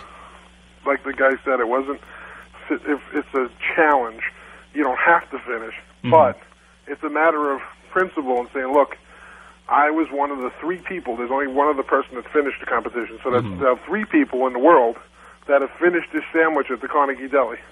It's something to put in your book and say, look, I finished a sandwich that they couldn't. Yeah. So it's more like a landmark than anything else. Now my picture's up in the back with all the famous people. What did I do? They got there because they were famous for acting or something else or playing football. And you're right next to them. I'm right next to them. I'm just the eater. Now, do you ever get, since the competitive eating thing is growing so much, I should say, we were joined by Ed Cookie Jarvis, a competitive eater, featured on the Glutton Bowl last week, and you can see him on Gutbusters this Sunday on the Discovery Channel. And the phone number is 201-200-9368 if you have any questions for Ed. And now, since it's a higher profile thing, and you obviously are a high profile athlete within the field, right? Do you ever get people who like maybe younger people who want to be involved in competitive eating who ask you for advice or even look up to you as like somebody they would want to be like? I tell them they don't have to be like me. I tell people, be like yourself, and if you can be great, do the best that you can and give it your 100% effort. Don't ever try to be like somebody else. Be yourself. Just be yourself. Well, that's good advice. We got one more call coming up here, then we will let you get back to your peaceful evening. So you do real estate during the day? Yes, I sell real estate, and I book travel sometimes during the course of the night for people looking to go on vacations.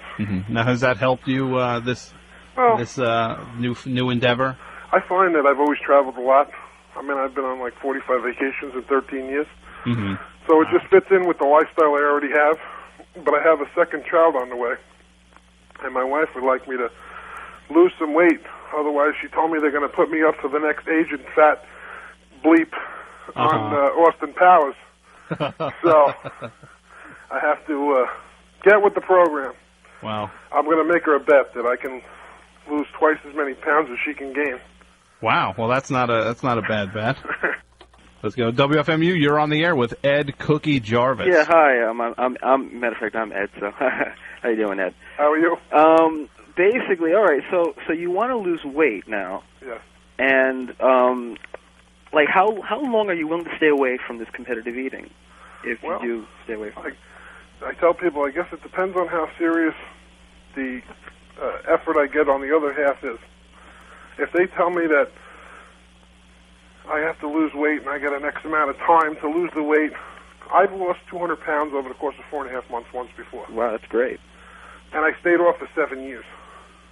And I still ate. But every time you think that you're out, they drag you back in. Well, I stayed off for 7 years and then had surgery on my leg. And that really pulled me down because I was jogging 10 miles every other night. Wow. And I was working out 2 or 3 hours a day. But because I wanted to. Sure. And then you find it as you get older, of course, and you get married and you get other commitments and you're doing this and you don't have time to go to the gym and your daughter's up at 5 in the morning. You got to find time. Yeah. And no matter what it is, it has to happen. And I'm going to do it no matter what it takes. You'll do it. I know. And I'm the type, once I put my mind to it, it's done. Well, do you have any more questions for Ed? Well, what happened to your leg exactly? Say again? What happened to your leg? I had varicose vein surgery on both legs, in fact. But it took, one leg took 6 months to drain. I had 22 blood clots in one leg and 11 in the other. So they can't do both surgeries at once, otherwise you can't walk. Yeah. So before you know it, a year elapsed. And a year's a long time. Yes, wow. Especially for any kind of person that's an athlete or, I was a club goer. I used to like going dancing all the time, which was tremendous exercise. I mean, I would dance for 2-3 hours at a time. Wow. And how old are you? 35. Okay. I was a good luck. for 10 plus years. Wow. Well, thanks for calling. Yeah, thank you. Thank you. So I will let you go. I appreciate your time, Ed. Let me just ask you a question. What the next guest we have coming on is Andrew Goldstein. He's a great guy. What do you think of Andrew? Does he have what it takes? Well, it's like I said, it's anybody's game. Sometimes you have it, sometimes you don't. some of us, fortunately, like myself, and there's a bunch of guys that force themselves to have it. Like anything else. It's like a professional basketball player, Michael Jordan, saying, I don't have it. Uh-huh. There's no night that he says he don't have it. Yeah, He forces himself to have it, whether he likes it or not. that's right. Now, if you had to equate yourself with one who, like in terms of attitude or, the competitive drive, who would you compare yourself to in the field of like, football or baseball or basketball?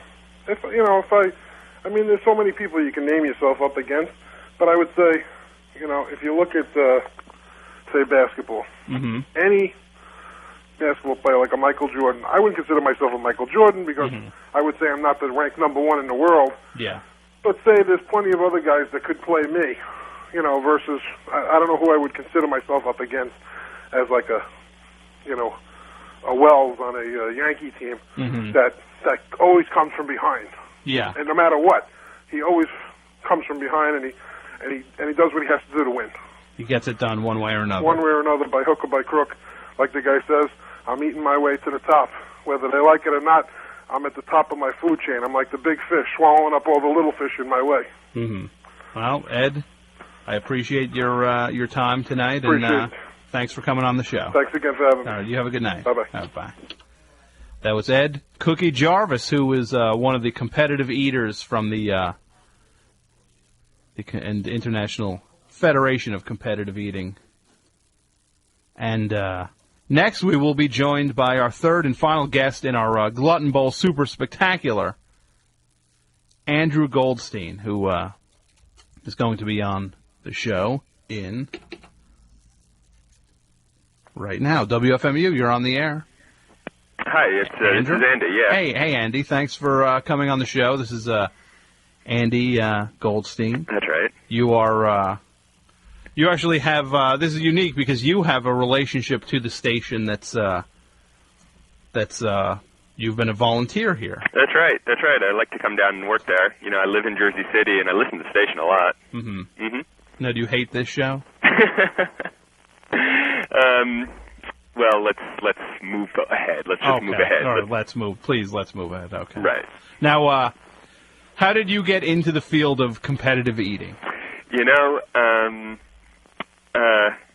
I was walking through a shopping mall a couple of years ago, and they had a bunch of tables set up and a list. It was a sign-up list to be in a hot dog eating contest, you see, and I hadn't had lunch, and they were just giving away free hot dogs. Okay. So, how can I resist that? And I signed up, competed in the contest. Now, I didn't win this contest. As it turns out, this was part of the Nathan's talent search for their annual 4th of July extravaganza, which I guess you talked about before, right? Now, I didn't win this local contest. A guy named Garbage Gut beat me. And he was actually in the Glutton Bowl. I met, I talked to him a little bit more. He's a great guy. So Garbage Gut beat me, but I guess they liked what they saw, So when it came time to put on the Glutton Bowl, the Shays gave me a call. So they were at the hot dog eating contest? I suppose they were, because I hadn't really. I guess I've been sort of a dilettante about it. Somebody spoke before about grassroots. I think Ed mentioned the grassroots, and I've sort of done it that way. I've been just out there with the people eating. Haven't been entering contests. Haven't really been trying to make a lifestyle out of it. And maybe that's what they were looking for. Maybe they were looking for, somebody to represent the common man in the Glutton Bowl. I don't know. All I know is they called me, and I was really glad to get a chance to go. So when did you actually tape the show? That was in October, right at the beginning of October. And what kind of preparation did you undergo for the show? Not a lot of preparation. I remember the morning of the contest. My experience has always been that if you eat salad, you're hungrier than than before you ate it.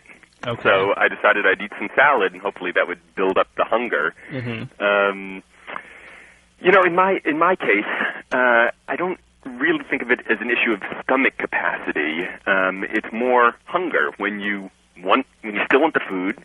you're going to be eating it, and when you don't want it anymore, then you stop eating. So I try to really maximize the hunger. Anyway, so I did that the morning of the show. Going up to it, well, you know, I went through a few sessions. I was in the egg contest, and I boiled some eggs. I had some eggs around the house. Tried to see how fast I could eat them. Tried to find a rhythm for eating them. Mm-hmm. Yeah. So in the contest, you ate hard-boiled eggs. Yeah, that's right. Were they peeled already? They're already peeled. That's a whole interesting dimension. That'd be like a biathlon, wouldn't it, to see if a person could peel them effectively and eat them. But no, we got them already prepared. Or you'd have to see how badly somebody would want it. Yeah. To actually start eating pieces of shells. Well, you slice there. Did you see some of the other things people were eating? I mean, that would not have been the most shocking of the events. Yeah, I did see some of the stuff. Now, when you got the call, what were your feelings about being on national TV for something like this? What were? I think I know what you're driving at, but I mean, were you worried about like the way you could be perceived, or is this going to just be like, am I going to be is this going to be like a farce, or am I? You know what I mean? Like not that in the least. Not in the least, because this is a real talent. I mean, you know, some people develop it a little bit more. Some people work harder at it. But people who can eat a lot know that they've got that special thing, and you're proud of it. And yeah, no, I was really glad to have the opportunity to strut my stuff. Now, is this a talent you knew you had? Oh, absolutely. Forever? Yeah, without a doubt.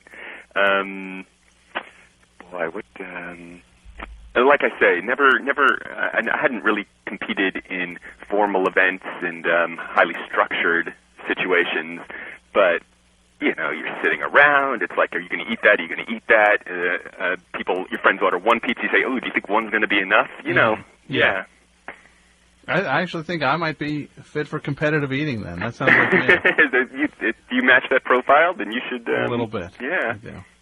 Now, what are your stats? If you don't mind.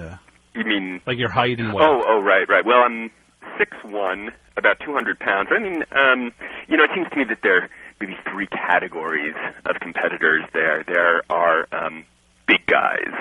And Ed is one of those big guys. If you saw the contest, he was the one dressed in the American flag suit. Oh, that's right. Okay, that's right. That was him, so you know what I'm talking about. And the guy who won the egg contest, who unfortunately I lost to, big guy. There are wiry guys who end up being the champions, and this is still, you know, the subject of intense debate or study. People want to understand why the wiry guys end up winning these things. And then there's everybody in between. They're just normal-looking guys, and there was a fair number of them, and that's me. I'm 6'1", about 200 pounds. Which is a pretty standard frame, you know, more or less. And I mean, I fit through the doors at the station. You know, that little elevator. I get up there. Absolutely. Now, the surprising thing about the show was that, you know, when you initially hear Glutton Bowl, you're thinking everyone's going to be 500 pounds. Right. And that's not the case at all. Well, it's not the case. Two things to say. It's not the case that everybody who competes is 500 pounds, and it's not the case that those guys win. Now, they do very well. But, well, you know, you saw the results, and I don't have an explanation for it.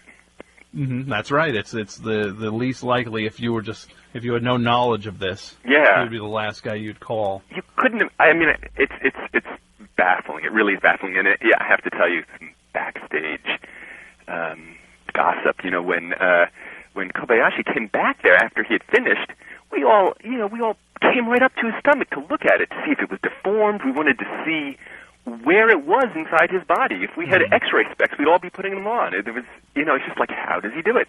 Nobody knows. Nobody knows, but he's doing it. Right. Now, in the case of a bigger guy, I'll tell you this thing about the bigger guys. Do you mind if I talk about this for a minute? Please, go ahead.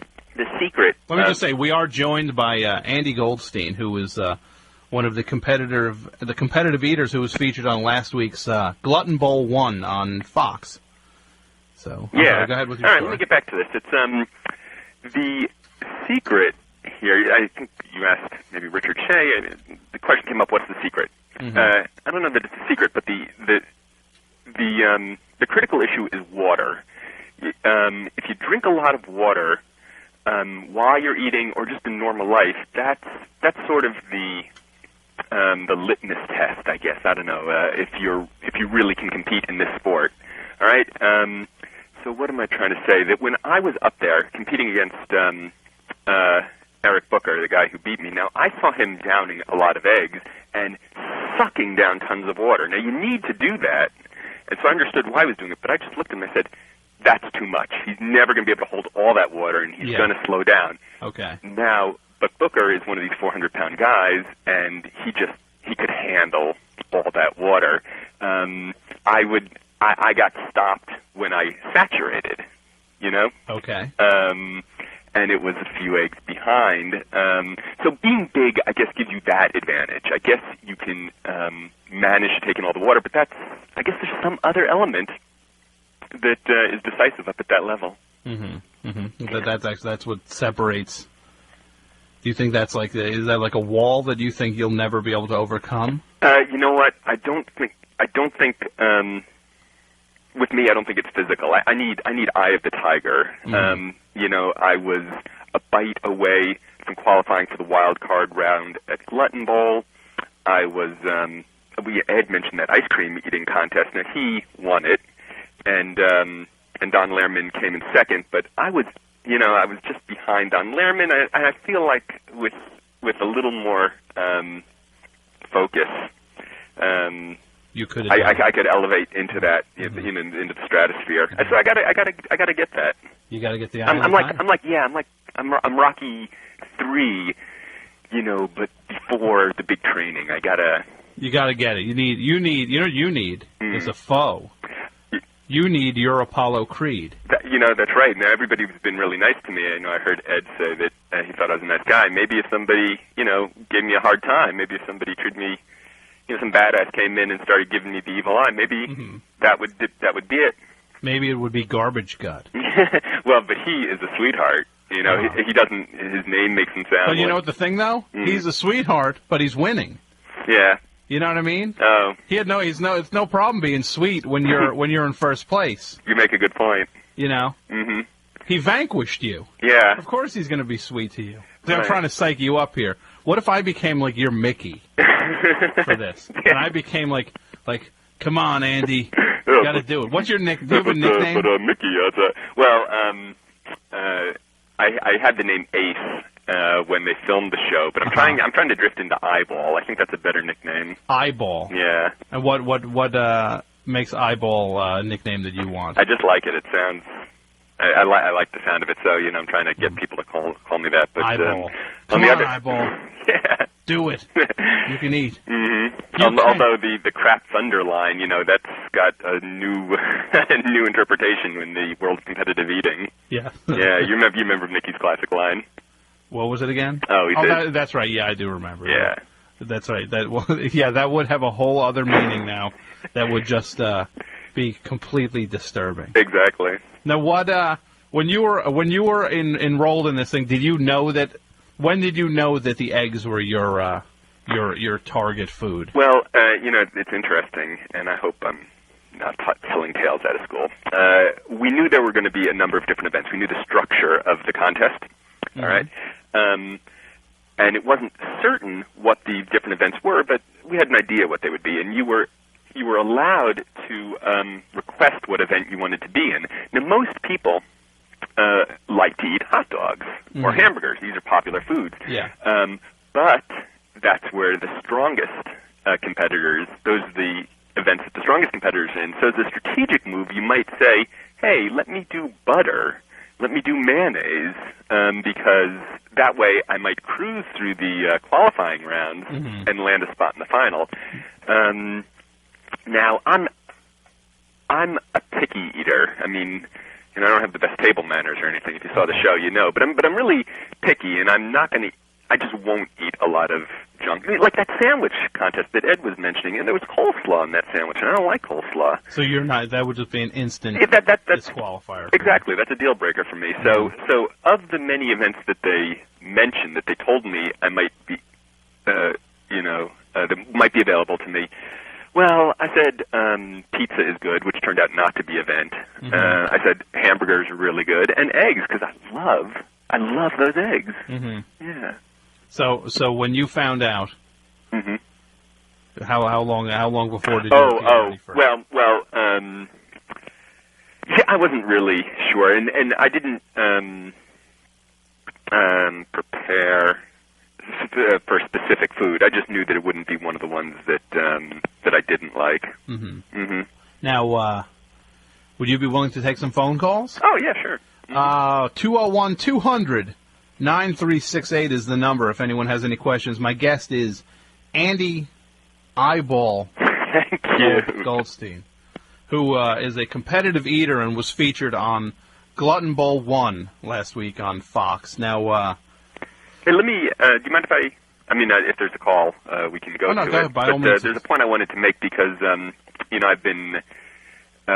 I've been running into some of the fallout from that show, and there's been some angry, some vitriolic stuff that's on the web. People even come up to me and say there's anger that we're calling ourselves a sport. You guys think you're athletes, and I just wanted to say how I know it's a sport. If that kind of justification is still necessary. Sure. What is that? It's because at the moment of competition, your game is at an entirely different level. Now, like I said, before I went out there, I did some practice eating of eggs and things, and I had like 19 eggs in half an hour, and I felt sick. I didn't want any more. And then when, the whistle blows and you're standing up there, it was an entirely different experience, and I ended up eating 32 eggs in, 8 minutes? And that, I think, is the definition of sport. Mm-hmm. Mm-hmm. Is that you found another reservoir within you? That your performance, it has to do with the way your performance depends on the nature of the competition, on the heat of the competition. And that's what you'll see in any exciting sport, and Lord knows we had that. Mm-hmm. Mm-hmm. Now, when you were saying about the people, I'm sorry, I typed up on the computer to see if I could find something to quote one of the things you talked about, people complaining about the show. Oh, yeah. And the first thing I see is from the, let me see what this is from something called Walt TV. Mm-hmm. Are you familiar with that? No, I didn't see that. And he says, at last, there's something on TV tonight for the slobbering Neanderthal in the house who's been whining like a lost puppy while the wife or girlfriend is going gaga over Olympic figure skating. So, is that the kind of thing you've...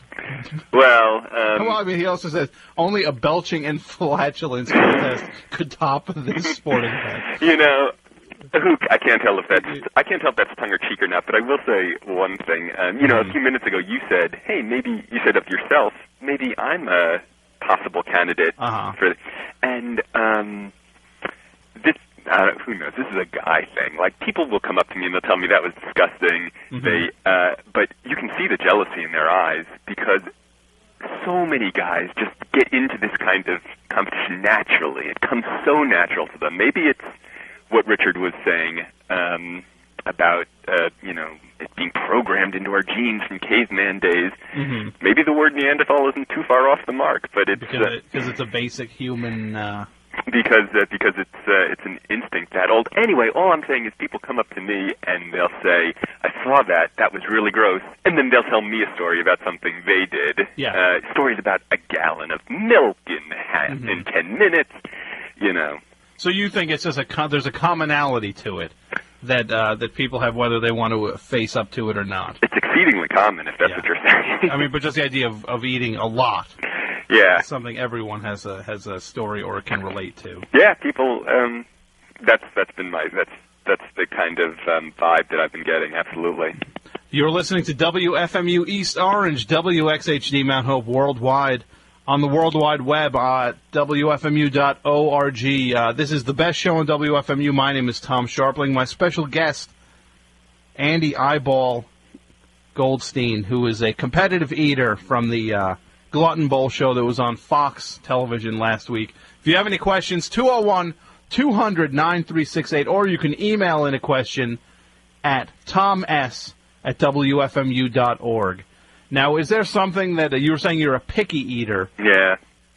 But just tell us what other competition. You mentioned the ice cream competition. Right, and those are the two really structured events I've been in. Mm-hmm. Well, and then, of course, the hot dog contest that brought me to the attention of the IFOCE. So I guess I should say 3 contests. But, well, you know, I was not... I didn't know what the... If you remember the way the Glutton Bowl was structured, there was a wild card round for the second-place finisher in every event. Mm-hmm. And we didn't know what they were going to serve at the wild card, but we knew... But we all had good reason to think it wasn't going to be anything that you would sit down and normally and cook for yourself. Exactly. And believe me, that was playing in my mind when as the clock was ticking down. As the clock was ticking down in the egg contest, and I was, bite for bite against Mad Dog, who did end up edging me for the second place spot. I wanted to win. I'm not trying to make excuses. But on the other hand, I wasn't looking forward to eating whatever it was they had for me. And under the worst circumstances, I would have qualified and simply, what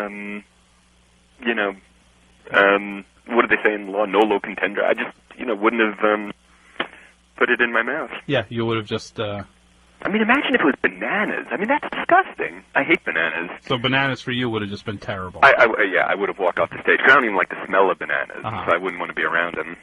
Well, we got a call here. WFMU, you're on the air. Hi, yes. I had a quick question for Eyeball. Hey.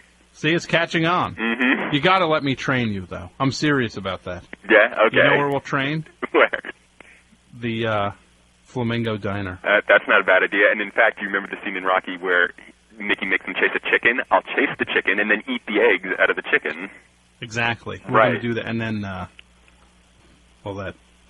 can't top that. What's your question, caller? I just had a quick question. I know it's gross, but I wanted to ask about the bowel movements, and I'll take my answer off the air. We're going to be very cautious with this too, Eyeball. Okay. Mm-hmm. All right. And he's taking his answer off the air. He didn't. He chose not to be a part of the discussion anymore. He told us he's taking it off the air. So you can go ahead. I mean, are there health risks? Is what we'll say here, with just eating more than is normally meant for consumption? Well, I guess so, although nobody complained. I mean, did you see the movie Caligula, or can you imagine some gross scene out of a Roman orgy where somebody's going to rupture something? And nobody was anything like that. And I don't know if you could force your body to do that. Now, is that the involvement of the IFOCE? You mean to keep... Well, no.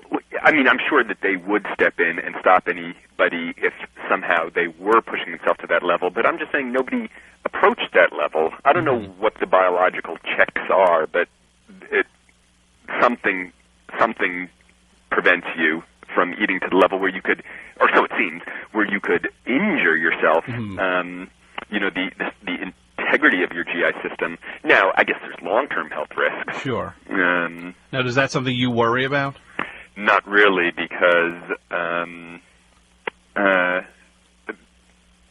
don't know, because I just don't worry about it. Maybe I need to think more carefully about it, but I don't do it all that often. Now, is this something you think you will be involved in for a while, or is this a passing fancy for you? No. In fact, I mean, I guess I'm sort of at a crossroads, and I can either participate casually and continue to take third place and just get a lot of free food, which is pretty good, or I can try to step the game up. And I'll tell you, if Ed is really going on a temporary retirement, that's an opportunity for me. The field is wide open. That's right. Literally. Ed's not there. It's literally I see a wide open space in front of me once he steps aside. If that happens, then yeah, you will see me at more events for these foods that I like. Maybe Ed can be your Apollo Creed. That's a really good point. That would work. Or he can. I like that idea. Let me get back to the long-term health issues. The other thing is that I still have a high metabolism, I guess. Now, if I find myself gaining weight, as an indication that my metabolism slowed down, everything changes. All bets are off. You're out. Well, maybe or maybe not, but whatever I've been doing, I reevaluate everything. Unless you become like the Muhammad Ali of competitive eating, where you're like in the game far too long, and people are telling you no, but you can't remove yourself from it, and you start getting like punch drunk. But Muhammad Ali does a lot of celebrity appearances now. You know, he's a hero. But he's not looking so good. I know. Well, I don't look so great to begin with. I was never as pretty as him. Now, you know, I'm gonna. We got time for one more phone call. 201-200-9368. If you have a question for my guest, Andy Eyeball Goldstein, who is a competitive eater featured on the Glutton Bowl last week. Are you on this Gutbusters show that they're talking about? I don't think so. If I gather that the show has a lot of up close and personal segments, and I know that nobody came over and did one of those with me. Now it could be that I'm in, you know, that they filmed some stuff at some of the events that I was at, particularly this ice cream eating event. So you might be in passing in one of these events. Yeah, that's right. Now, the face in the crowd, and that's really that's the role I've carved out for myself. I am the face in the crowd. I think a big part of this might be maybe you need a wardrobe or something, like the way Ed had the USA outfit. Yeah. Maybe you need something to psych you up that would put you in the frame of mind to take it to the next level. Oh, maybe like an FMU T-shirt, perhaps. Yes. I think that's exactly what I was thinking. Is that what you were getting at? And you could wear that and maybe a shirt with a big eyeball on it. Yeah. Hey, that's what you need. I like that idea. Yeah. A shirt with a huge eyeball on it, and then you have like a hat that has like maybe you actually go out wearing one of those residence eyeball heads. Right. Or you actually have to put the food in there, and then you could just cheat. And the eyeball follows you around. Like wherever you are in the room, it looks like the eyeball is looking at you. Exactly. Like it's hovering around like the little thing in Phantasm. To weird out everybody else in the contest. All the others. I think we have a call coming up here for Andy Eyeball Goldstein. Let's put this on the air. WFMU, you're on the air. Yeah, howdy. Just curious about in between rounds if there's some purging going on. I mean, that's a load of food. There was a fraction of the contestants who made it backstage and made it to a big barrel that was set up back there. Now, do you want to guess what that fraction was? What was it? I don't know, because I wasn't keeping track, but it wasn't zero, I'll tell you that. Okay. And can I tell you something funny about that? Sure. I mean, I don't know if you know how these TV productions work, but they're staffed largely by production assistants, which is sort of the low position in the entertainment business. And the people who staff those positions are people who want to break into entertainment, and there are a lot of these beautiful young women who want to be stars. They dress really nice. They have their hair done, the makeup. They were back there, and it was their job to clean up the vomit. It was a terrific... That's charming. Do you have another question for Eyeball? No, that's it, Eyeball. Thanks. Keep them coming. All right. Now, what was just a couple more questions. What were the time lapses between the segments? Like when would you have had to go out for the wild card round? Well, you know, that's a good question. The 7 individual events were all held on day 1, which I guess was a Saturday. I don't remember. Were all held on day 1. Then day 2 was when they filmed the wild card, and then just a few hours after that was when they filmed the finals, which was again another reason why winning the wild card, you know, is something to be proud of course, but you know, did not put you in a great position to compete in the finals. That's right. No, not at all. Now, one final question for you, Eyeball, would be like how after you finished the contest, how long was it before you ate? You should watch the videotape. I mean, I know you all taped it. You should watch it because as they're escorting the winner, Booker, as they're escorting him to the front to receive his medal, yeah, you can see me. I'm eating. I'm grabbing another egg. You're still eating. I swear to God. So it's my answer to your question: 8 seconds. Wow. Yeah. You truly are unique. That's what I was proud of. And I want to train you now. I'm offering my services as your trainer. And you know what we're going to do? We're going to take down Ed Cookie Jarvis. Let's do that. At the next ice cream eating contest. I'm going to the Flamingo right now. Maybe, hey, maybe you can come up here during the marathon. During my show and eat. Okay. Let's do it. Hey, it's all for a good cause, right? It's for a good cause. Would you eat for money during the marathon? Yeah, I'll eat, I'll eat for fame, love, money. Doesn't matter to me. I'll bring up a carton of ice cream. Sounds good. All right. Well, thank you for your time, Andy, and we will talk to you very soon. Thanks a lot. All right. Good night. Goodbye. Bye.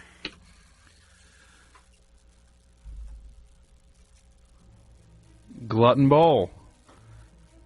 Glutton Bowl fever. Who doesn't have it now?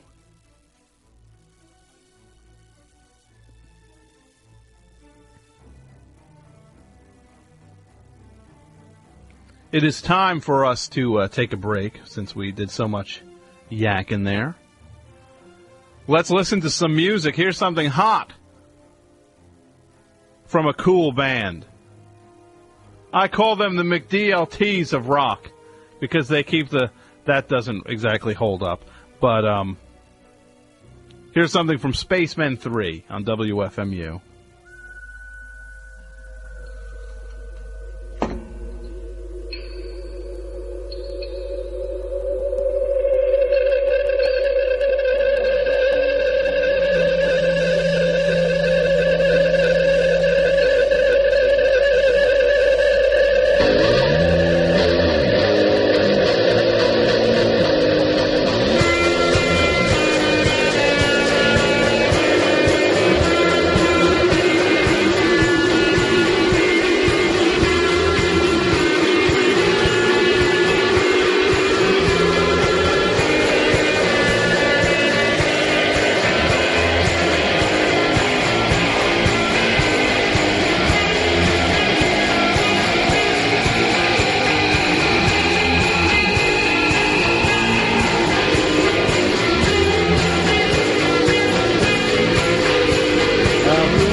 I need it, babe.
left so.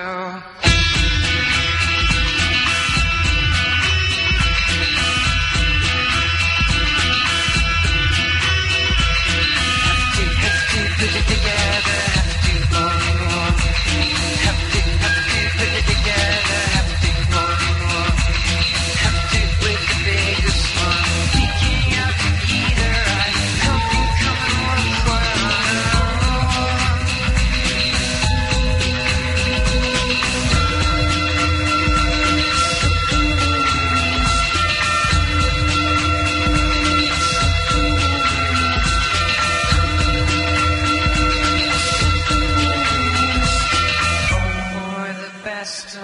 best and we left so.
was there before, searching for the sun that was there. Now it's gone. Red were the babes, asleep in the fires made by man, dreaming of the flowers that were there before, dreaming of the flowers that were there. Now they're gone. How could mankind be so cruel to do this thing they've done? The ones in God shall not forget of the child that's never seen a flower grow, and the flower that's never seen the sun. My son. Our Father, who art in heaven above, hallowed be a child's love for the flower that's never seen the sun. For the flower and the child are one.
All right. Hey, everybody. We're back.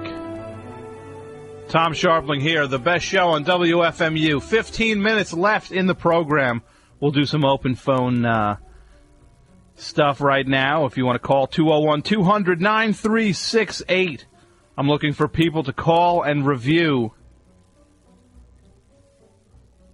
Watching Ellie, the Julia Louis-Dreyfus show that premiered tonight. I need the feedback. I was here doing this.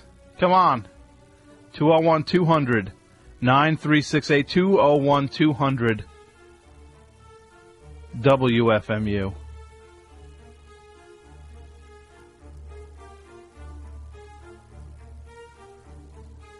We just heard Bob Dylan from the Nashville Skyline album, Lay Lady Lay,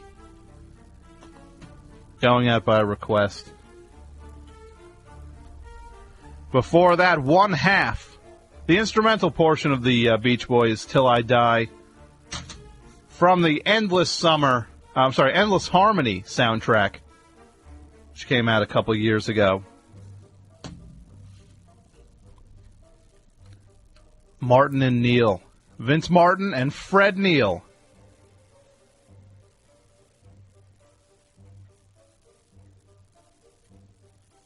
From the Tear Down the Walls reissue on the Collector's Choice label, Red Flowers. Before that, a compilation of Austin, Texas music called Keep Frozen.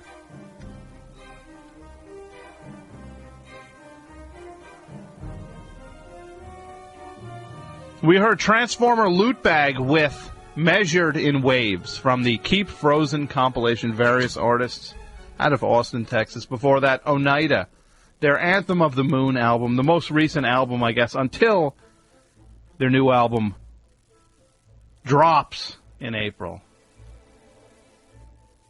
Then they have a double album, Each One Teach One, coming in a couple months. But this is from Anthem of the Moon. We heard People of the North. I saw Oneida the other night at North 6 with Arab on Radar. Oneida, a three-piece now.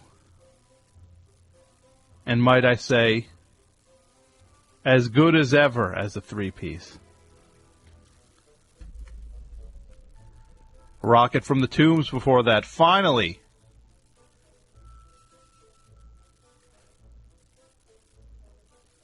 the greatest band never to be documented is documented.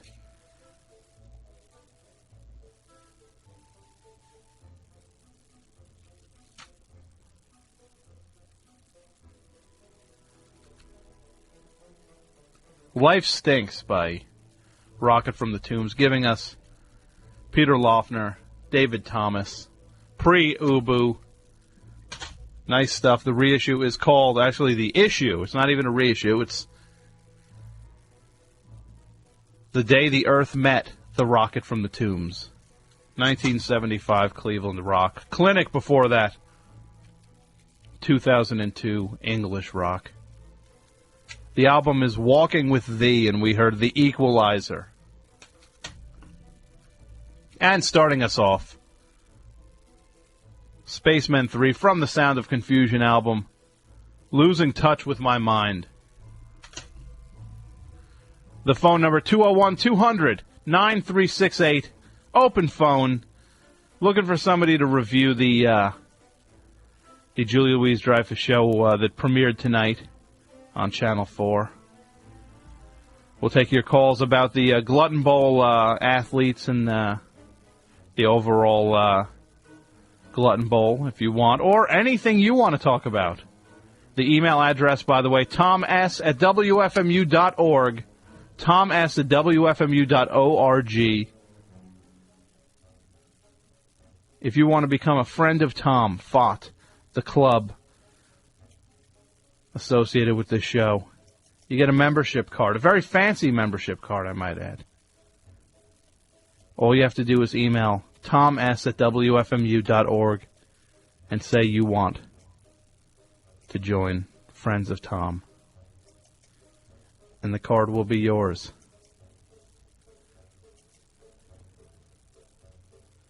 As we go to the email here, actually on the message board, the WFMU message board, someone asks, they heard Brian Turner mention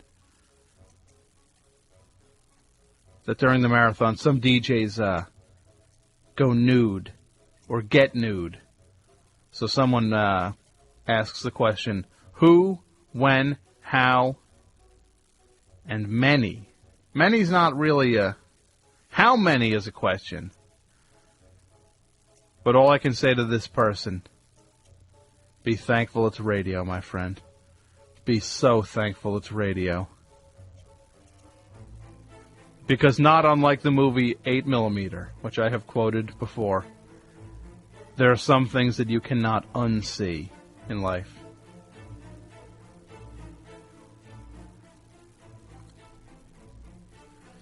And yes, this is the last show I will be doing before the 2002 WFMU Marathon begins next week. I'm expecting each and every one of you who has listened to this show or called this show or enjoyed this show to call up during the marathon and pledge your money to keep the station up and running. We're not going to pitch now. It's not the time.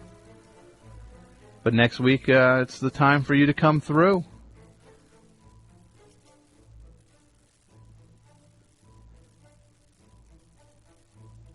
If you want to volunteer for the marathon,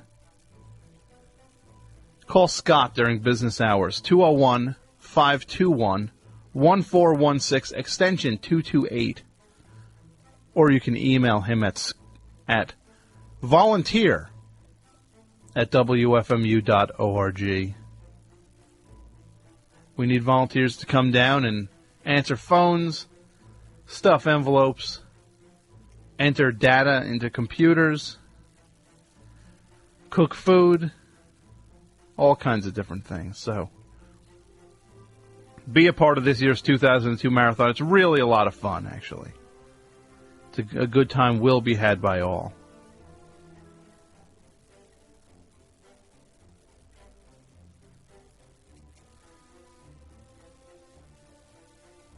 Let's check the email. People who have emailed Thomas at WFMU.org. Let's check.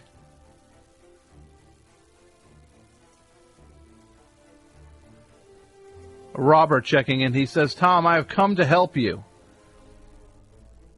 I will help you get your money back for Lord of the Rings because I'm such a Hasu person. Step 1, go to your ticket booth.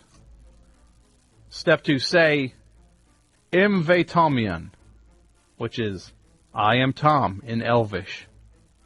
Step 3, say, Onnin Natinko, which is give me my money in Elvish. If they don't give you your money back, scream, Ai aha, Nibben fear. Behold my rage, petty mortal, in Elvish. Punch the person in the face and take the money. You know what I would do? I would jump right to punch. Why don't I just go to the ticket booth, punch the person in the face, and take the money? Because if I go up to a ticket window talking in Elvish, they have every right to punch me in the face.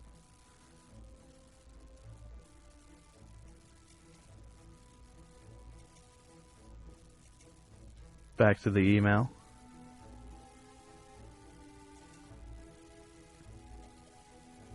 Shell checking in. You must really be the best. This set of music is inspired. Thank you, Shell.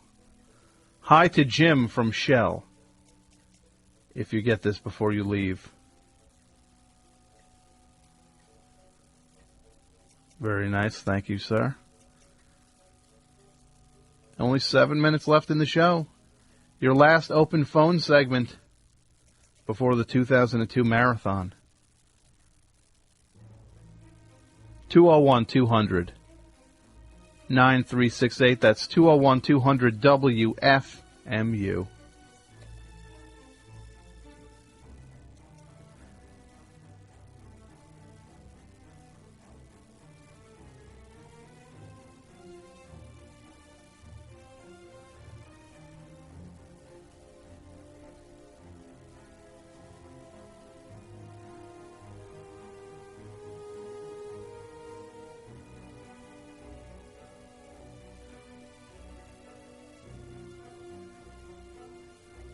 Now, just a reminder, if you want more information about the competitive eating you heard about earlier, or you want to go on the internet and check out IFOCE.com, the International Federation of Competitive Eating. IFOCE.com. WFMU, you're on the air.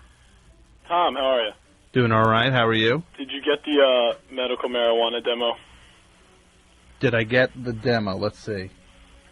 When did you send it? I sent it, I think, last week. It's Stro. We haven't changed it. I don't think we're going to, but... Oh, hold on.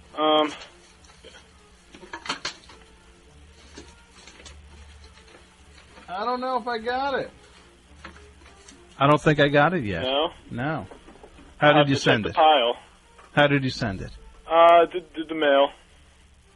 Probably bubble envelope or something. We have a whole pile of them. Maybe we didn't get that one out yet. Well, that's a smart move. Well... Because you have a DJ who enjoys your show, who enjoys your music, and who you've had personal relations with, and... you know... I could see you not getting that I will package check right the out pile. of time. It just got finished, like the other day. We've been sitting here getting paper cuts, putting it together all week. Dare I say? And you were on the top of the list. You know what it is? It's a Bush League move. Well... You know why? It's a move that a band named Stro would make. Good things come to those who wait for the Stro demo. Only a band named Stro would do something this Bush League. Well, I'm trying to...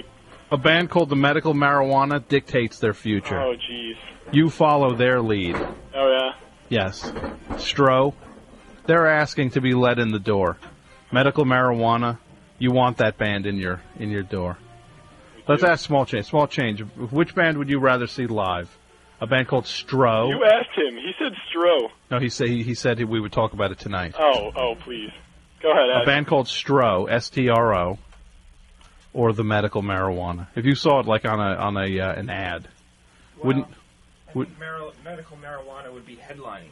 Exactly. Sure. See, they'd be headline. Right, doesn't Stro have that I don't know. that name? Like, you know, the band's not important. It's like you got the big L on your forehead with that name, my friend. Put your other band members on. Who? I want to talk to some of the other band I don't know members. if they're listening. Call in. Who else is there in Stro? There's Jack. Jack, call in. Who else is there? And Sam. And Sam. And And who Laura. else? And Laura. Now, Laura's the singer? Yeah. And you are the bass player. Bass and singer. We have Bass. the same set. Picture like X. Uh-huh. You know, because you've got your bass that sings, the guy, Mhm. then you got the female vocalist, guitar and drums. See, I can't picture X. You know why? Why not? Because X is the kind of name that's very defining. X. X. Didn't Small Change say we were cool before? No, he didn't. Well, But just think X. It's very clear. X. is it? Stro. Stro. It's 4 letters. The Medical Marijuana. Cool. Stro. Stro. It's like, what is Stro? It seems like it's a dog's name. I don't know. Change it. It's a Bush League name. You gotta hear the demo, and then you might just say, I might say, you know what? I understand your motivation. Well, I hope your and you band will doesn't dub sound Stro. like the name Stro. I hope your band is better than your name. I'm hoping. Because the name stinks. No So do I- offense. It stinks. Do I send you the whole 9-track CD, or do you Send want me. You send me everything. I'll send you. Because I'm managing you. you.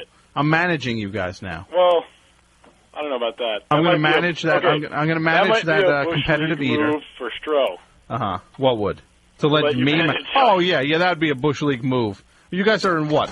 10th grade? No.